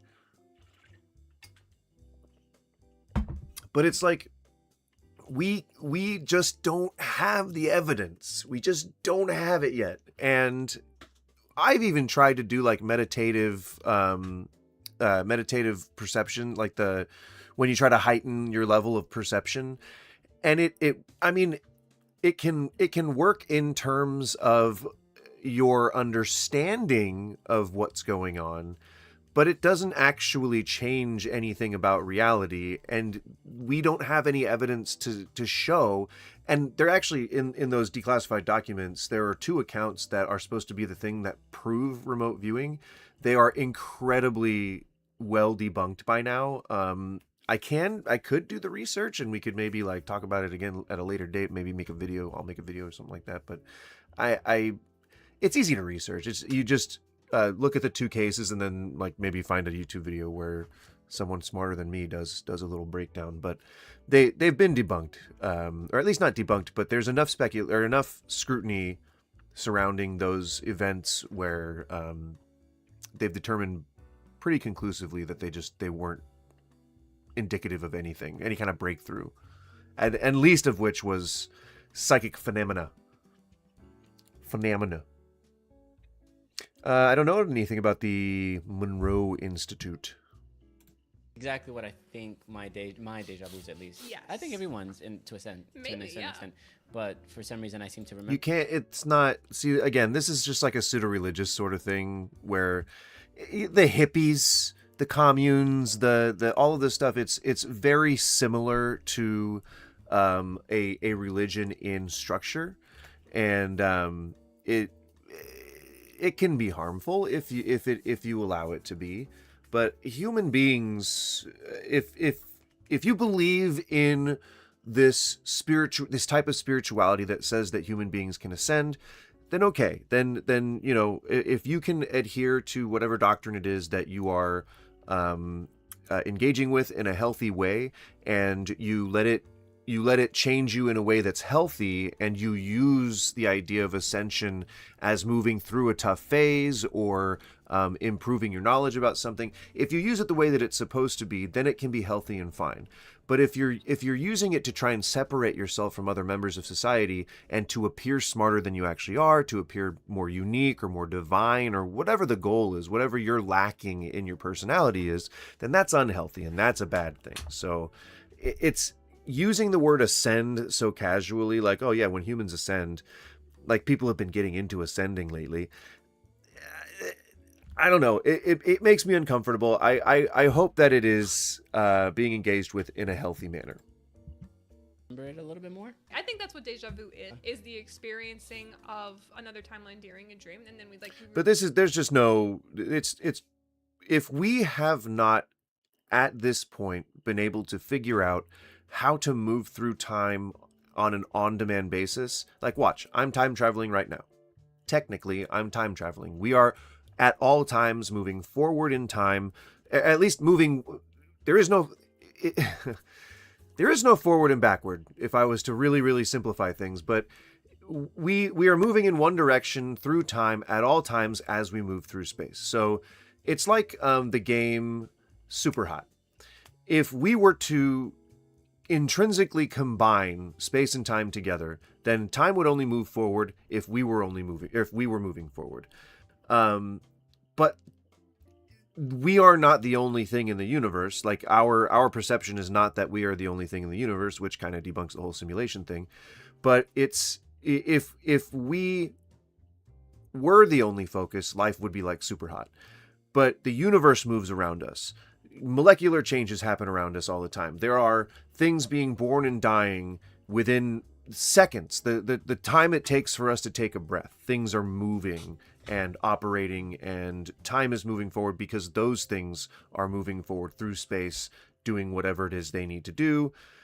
So that's how time works. It's not all happening at once. I think it's a metaphor that maybe she ran with, and she's condensing it into a platitude-like statement that is just wrong, but sounds cool. but is a good soundbite. I'm surprised you haven't heard of the Monroe Institute. Yeah, I don't know. I don't know, man.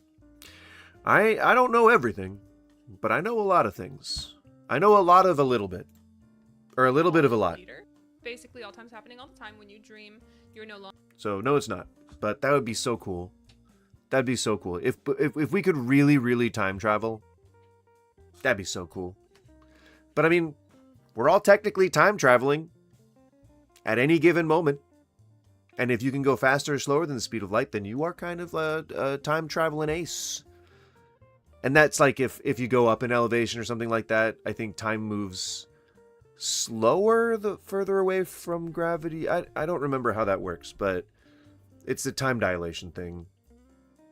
I think so. The closer you are to a center of gravity, the faster time goes. I don't know. I'm not Planck, okay? You are about to go through a huge transformation. Hi, my name's Emma. I'm a psychic medium. If you Thank you for starting out with the most broad statement ever, indicating that you are, again, as they all are, a hack. You can't watch this now, save it so you can come back and watch it later. If you're here, this is for you. If it doesn't resonate, don't try and make it fit. Right. If you're here, this is for you. But if it's completely wrong, don't try to engage with it. Fuck? Fuck? My God, I'm so excited. Sorry, I look wild and I'm not well and I'm run down, but I'm having my hair done tomorrow, so maybe I'll look a bit better then. What happened to your face? Is she okay? But it is what it is. What are you doing?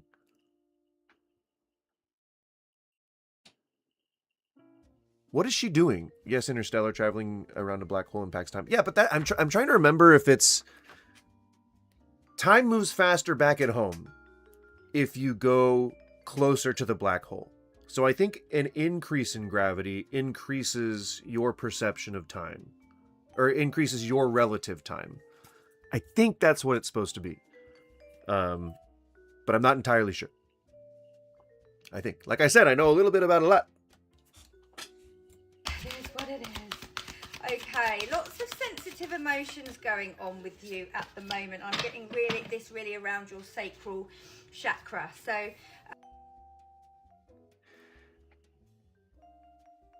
What? What emotions? So you're feeling my... Is she detecting stress in my bum bum? Is that what's happening? Hang on. At the moment, I'm getting really around sensitive your emotions. Chakra. So, Are you feeling? Anyone in chat? Are you feeling sacral sensitivity? I'm not. So maybe I'm just the conduit, for her psychic juices to flow through. So it's got to be one of you guys. It's not me. My sacral stress is very low.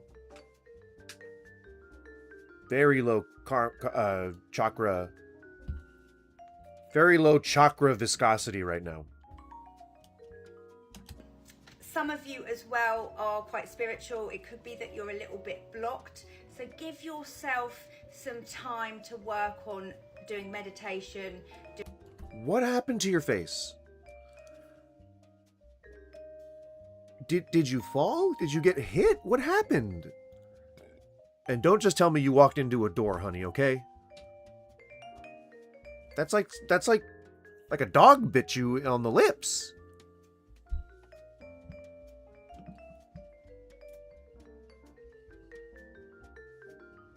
Because she doesn't have it anywhere else. Or at any other... Like something happened to her. Like she got attacked. She got assaulted. Oh, did I ever tell you about the story of two peanuts who were walking down a dark alleyway in the middle of the evening? One of them was assaulted.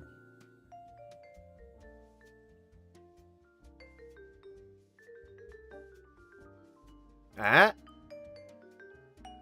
Ah! That was pretty good. That was real good. She had it for a couple.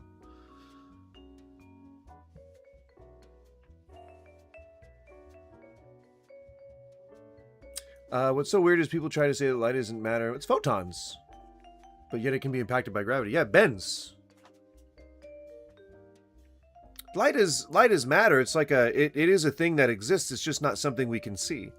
It's the same thing. It's like boron gas and like there's a bunch of chemicals that we can't see that just exist. And like we're breathing a bunch of chemicals in right now. Like it's not just oxygen. There's some hydrogen there. There's some probably some not magnesium. Probably some like polymers, you know, that we've never heard of, microplastics and shit. What's also weird is that we know the effects of gravity, but at molecular level, we don't really know what gravity is. Yeah, I don't know much about studies of gravity, but I think that goes into stuff like dark matter, doesn't it? Because there's stuff in the spaces between the stuff in between the spaces, right? I think we learned that when we started using the Hadron super collider. THC molecules are being inhaled as well. That is absolutely true. Yeah, that is true.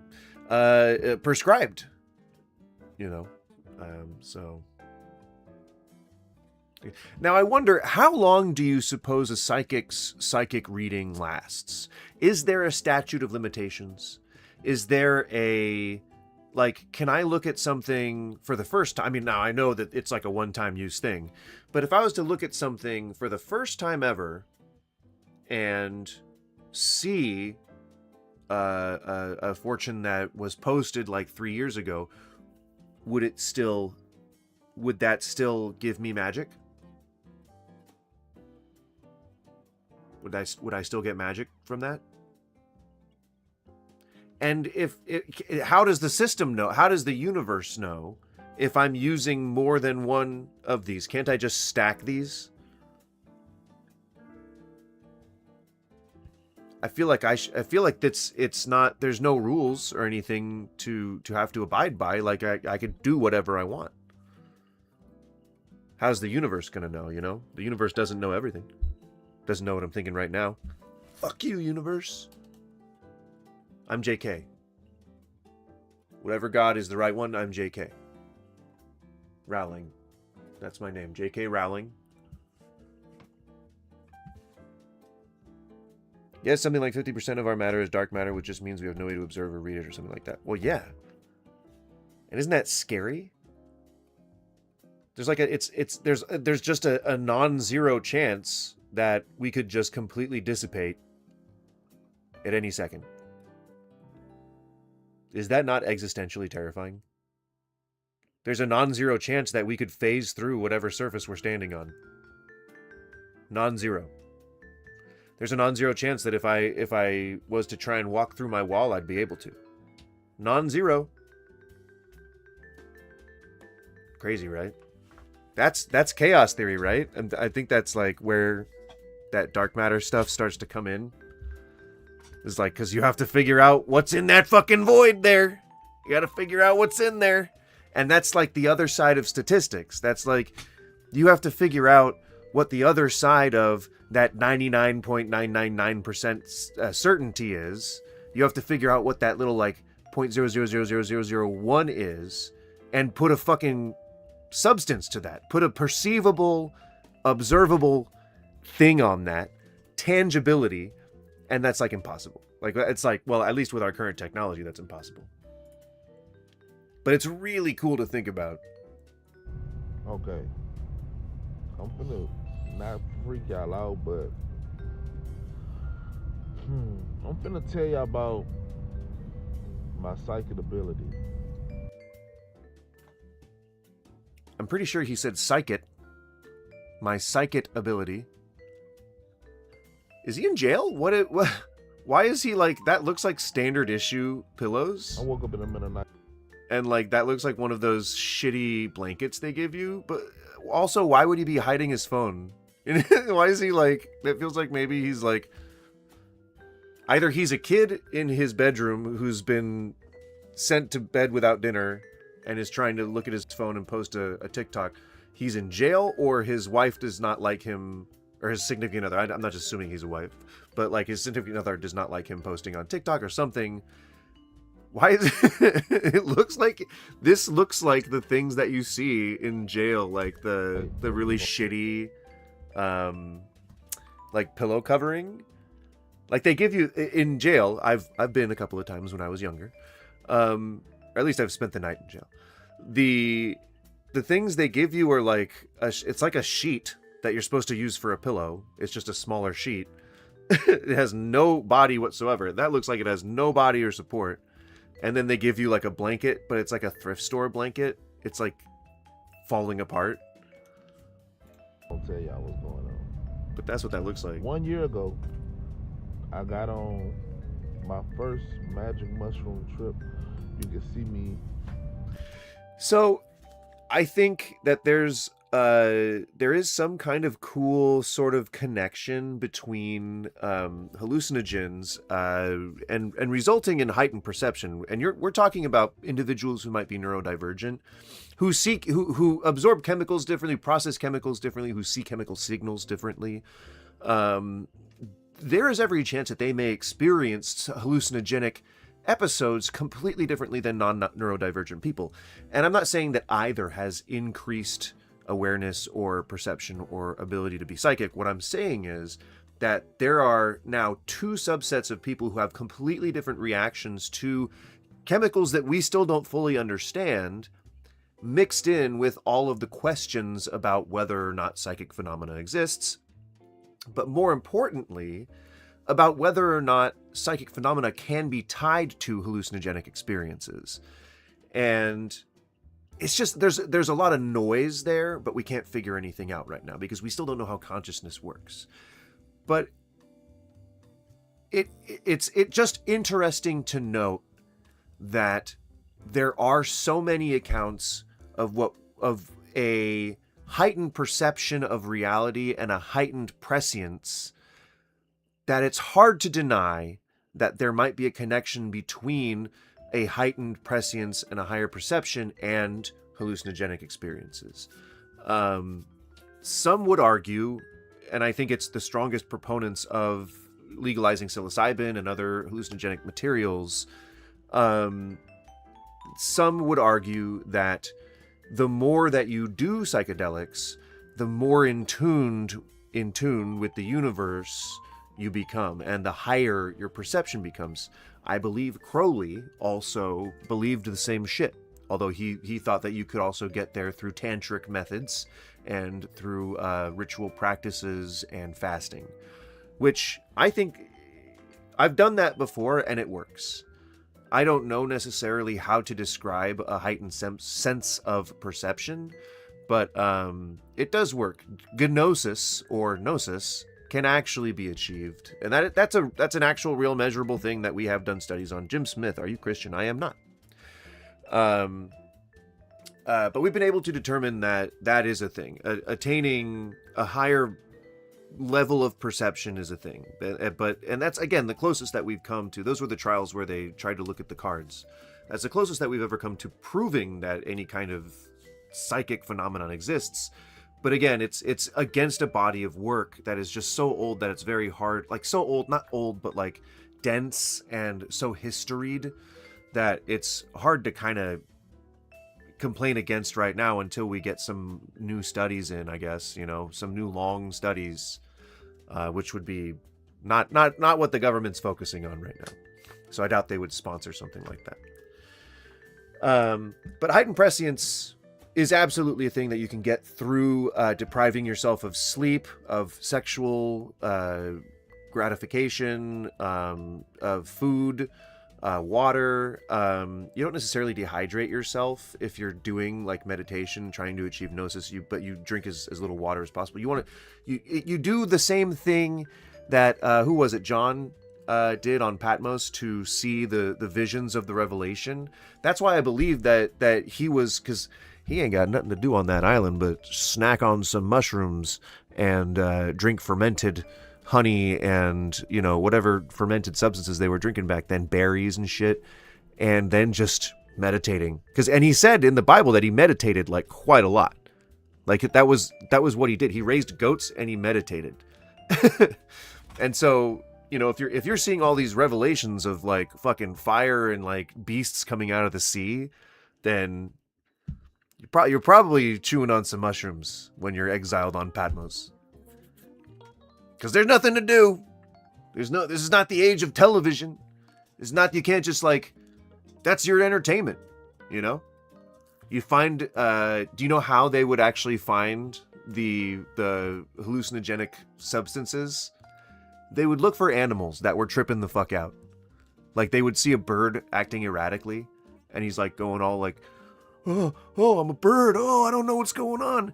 And they would go and they would follow them to their food source, and they would see that like those berries had the right like poison toxicity or whatever. Like, I don't know again how they reasoned that it was something that they could then consume, because I would be kind of scared of it. But that's the story. Pretty fucking cool. With an orange shirt at the bottom of my page, talk about it. It probably got the date on it and everything. But I woke up the next day, I had a dream. When I had a dream that Kansas City Chiefs lost to the Chargers playing football. All right, you're not playing a very fair game when you're just taking a guess out of a 50-50 chance. Doesn't bode well to begin with, but let's continue. It was in my dream. I was watching ESPN, and that was on September 5th, 2024. Tell me why that same team played a year later on the exact date, and this would happen. Oh. I mean, guessing making a broad stab in the dark about over two football teams, you're at a 50% chance. If you were wrong, you wouldn't be thinking this at all. And you had a 50-50 chance of being wrong. Like, this is not psychic. That's not psychic ability. Why are you filming in jail? Like, this is see the jail blanket. Or, sir, get yourself better fucking bedding so you can stop wearing sweaters in bed. I'm gonna not freak out loud. You guys, sir, when I say I have never felt in better shape than I have right now, I'm not joking. God, I wish you guys would get off your butts, get moving. Whoever isn't moving right now, please get off your butts, get moving. And I agree, but she seems crazy. We can agree over some stuff, but she seems over the top. Also, this is not how you film content, guys. Hey, you guys, this is not how you film content. Hey guys, welcome to my live.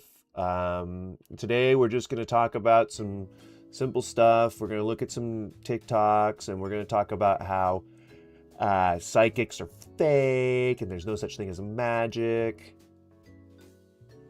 Is that cute? I don't think it is. But hey, you know, some people really like that up in your face look. But I'm not one of them.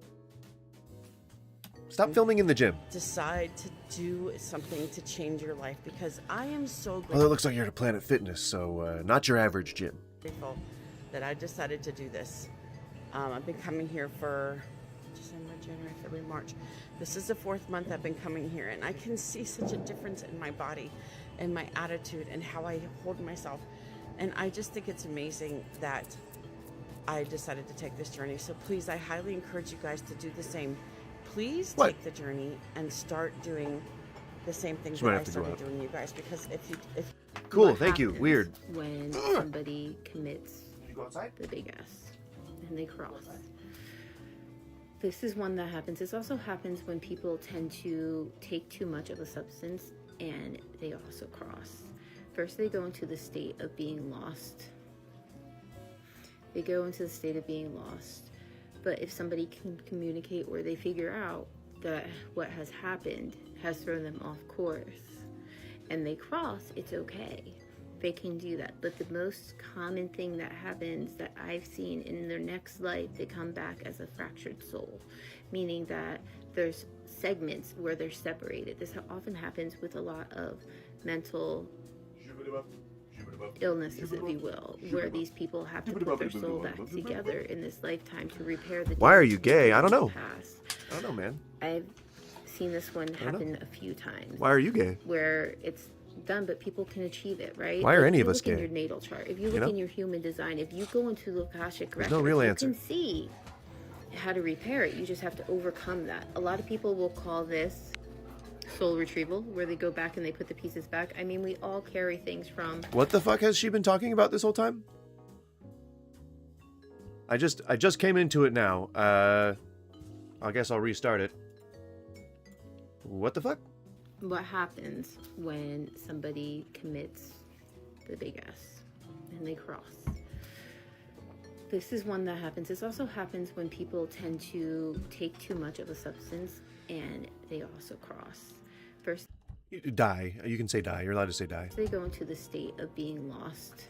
They go into the state of being lost. But if somebody can communicate where they figure out that what has happened has thrown them off course, and None of this is true. None of this is rooted in any kind of reality. they cross, it's okay. They can do that. But the most common thing that happens that I've seen in their next life, they come back as a fractured soul, meaning that there's segments There is no proof that reincarnation is in any way true. where they're separated. This often happens with a lot of mental illnesses, if you will, where these people have to put their soul back together in this lifetime to repair the damage they did in the past. Nope. I mean, it could just be like a deflection of self-responsibility, but it could also be like the need to feel unique. But this is really common with people who either are religious or claim to be psychic. You're trying to foist your sense of responsibility onto a nameless, faceless associate, in some cases God, in some cases, the universe, the spirit or whatever. But I mean, it can be kind of like, why is there a hamster walking on the shelf? What shelf?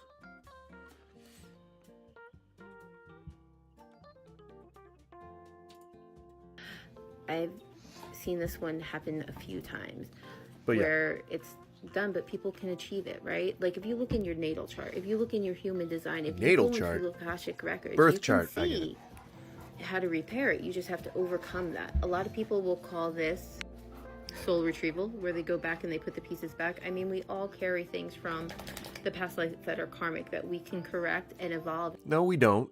There's no proof that karma's a thing. You're just saying a bunch of stuff, at this point. In this lifetime, and usually it's really crazy because your whole auric field will change too. Your aura will go from one color to a totally different color because you've learned that major life lesson, and that is the most common. They don't stay and suffer. No, we don't have rats, man. We have mice. They live under the stairs on the back, but there's no rat. Like, there's not like actual rats around here. They hang out in the single-family home units and usually in the sewers. But we get mice sometimes. We get groundhogs. But yeah, rats aren't really a problem here. You gotta learn your geographical areas, man. As long as they've learned to move on and cross into the light. What happens when somebody... Yeah, so no. Show the mice. I don't know where the fuck they are. I just know we have them. During the Qingming Festival, I accidentally saw Qingming. the Southern TV station City Search program.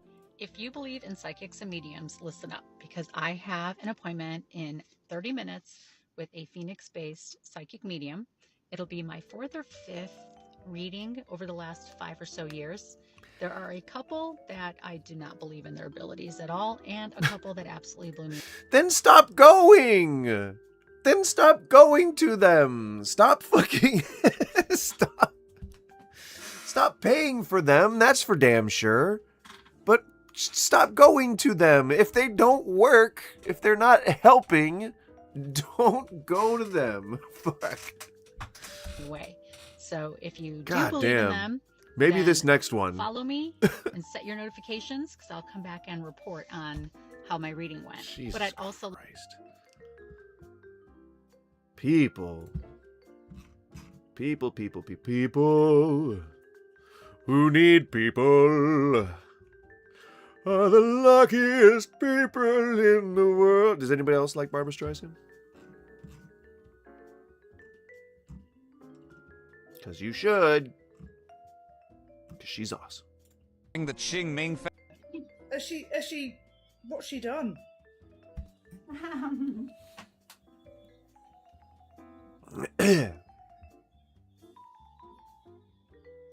Are we mediuming? Is this what's happening? Are we mediuming? It seems like. She's actually got a book. Yes. Yes. Yeah. Right. Have you ever done the Ouija board? Yeah. But again, magic doesn't work. You cannot actually talk to spirits.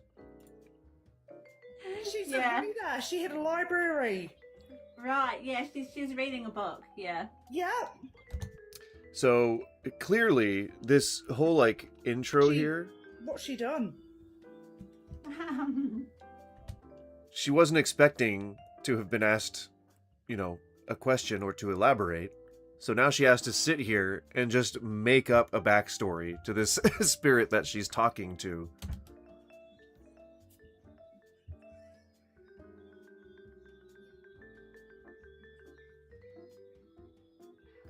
She's actually got a...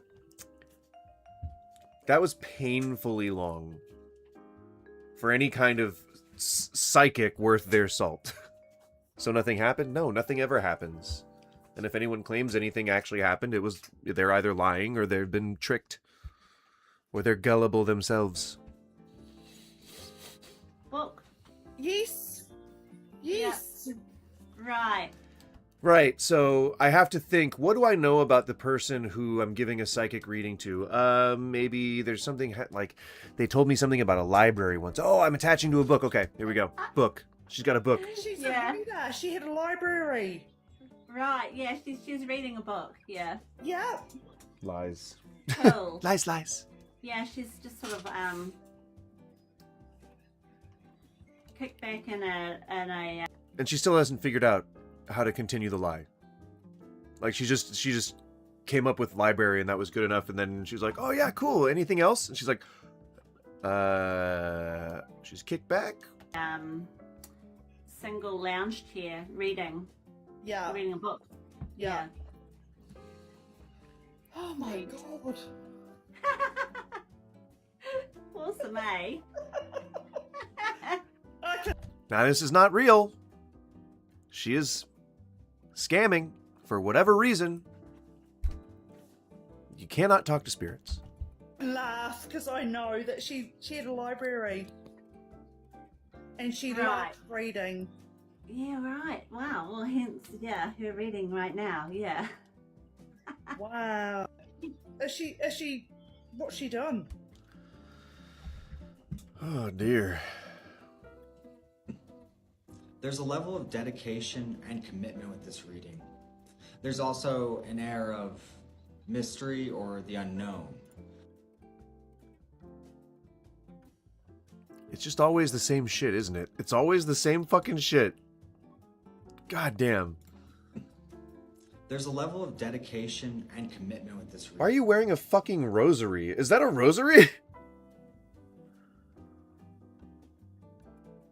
There's a level of dedication and commitment with this reading. What the fuck does that mean? Does that mean that you're saying that the person who you're giving the reading to is going to experience increased feelings of dedication and commitment? No, because that would be too specific.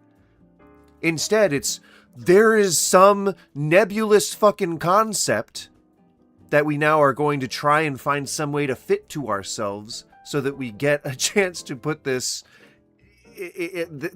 guy on a goddamn platform. Have you watched Invincible? Yes. But what does that mean? There's a level of dedication and commitment with this reading? It's so nebulous. It's so meaningless. It's so broad that literally everyone can affirm, oh yeah, this is exactly just like me. Yeah, totally. Next one too. There's also an air of mystery or the unknown. There's an air of mystery or the unknown. For who? For me? For you? For the reading? For the cards? For the fucking world around us? You're not even being slightly specific. You're being so fucking vague that there's every reason to believe that it's just more scams. More scams. But you're not letting it get to you. The overall message of this reading, we have successful... What the fuck even is that? Are people making community chest cards for tarot decks now?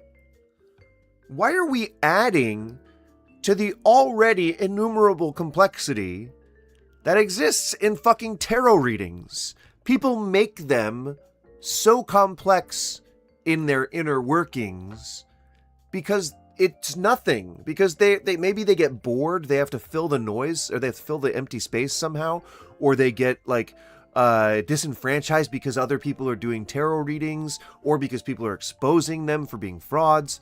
Whatever the fucking case is, you gotta stop adding to things. Like that. This just makes it more complicated and unnecessarily obfuscatory.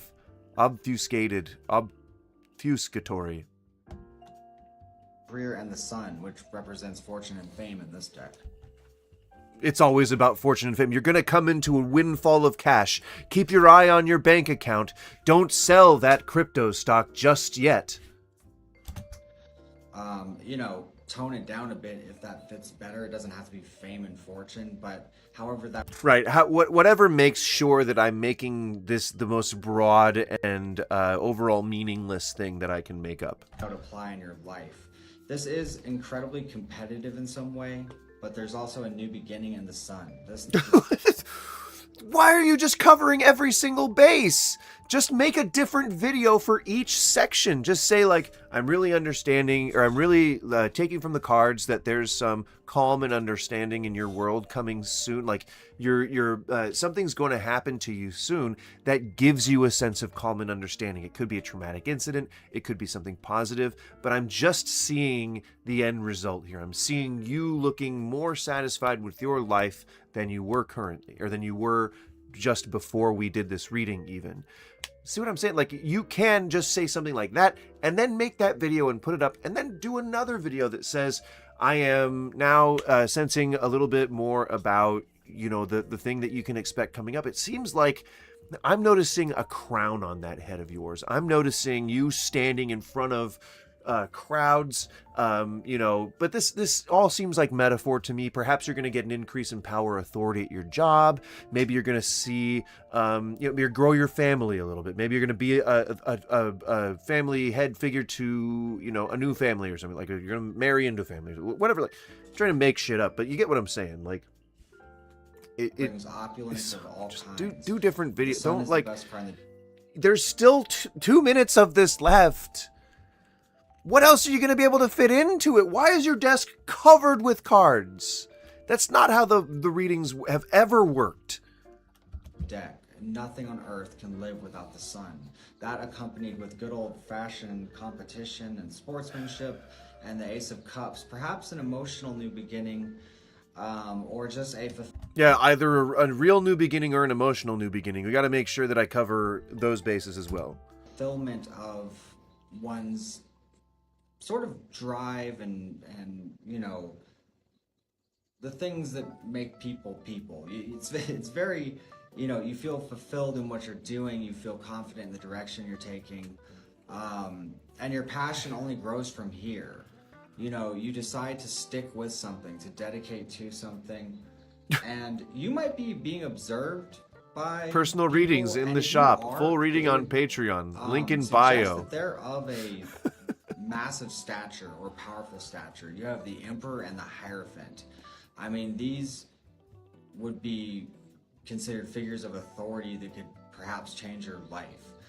I'm not sure. You're taking a very open approach. My God, and there's a sense of being studious and, probably already knowledgeable, but in some ways learning. What do you do? Why are you throwing more cards down? What are you doing? You fucking scammer. You fucking charlatan. What are you doing? This guy sells readings. Fuck you. Holy shit. Tarot readings are not real. Magic is, I mean, right, they're not, the readings are not, the results are not real. It's all speculation, it's all guesses. They try to reduce the chance that they're wrong as much as possible, but it's all just based on either your tells or the information they already know about you, or just average, statistics about people, pattern recognition, whatever the fuck it is. It's all a scam. Jesus fucking Christ. This isn't even how you pretend to do it. It's all pretend. But there are people who are way more serious about it, who actually take the scam seriously and do it in a very structured way, because if it looks chaotic, if it looks like it doesn't, if it's too messy and it's too too broad and too all encompassing, then you're not going to interest people, because they're going to think it's low class. They're going to think that it's not something that's unique. If you elevate it, and if you make it a spectacle, and if you make it something that looks like it has an air of authority to it, then people will respect it, and therefore they'll line up for it. So like, if you're trying to scam people, don't do this. This is like the AI version. This is like asking an AI, how do I scam people, and then following its directions exactly. Like, that fucking thing does not know better than anybody else how to scam people. You just go and do the things that have worked for centuries. Because that's what all this divination bullshit is in the first place. You can't talk to God. You can't talk to spirits. You can't do magic. None of this shit is real.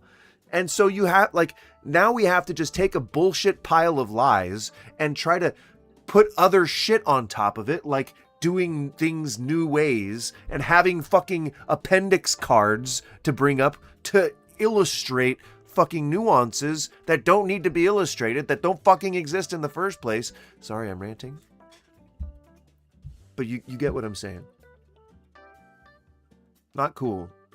This stuff harms people. And on that bright note, we're going to leave it for today. I've got a lot of shit to do. And tomorrow I may not stream. I'm not sure actually what reality holds for me. They're going to shut off the water, and I've got a few errands to run, so I don't know what my timing's going to be like. But we'll play it by ear. Start at 9-ish. That's been the rule since we started streaming. It's worked out fine, because I end up streaming anywhere from 8 a.m. to 11 a.m., so it's a really broad window. But yeah, thanks for hanging out. Short one today, I guess. A little over 2 hours. Have a good day, guys. Thank you so much. I hope your day is wonderful. I hope you guys don't die in any car accidents, or get struck by lightning or anything like that, or get stung by a bee. Do not get stung by a bee today. I wish that upon you, good brothers and sisters. Bye-bye.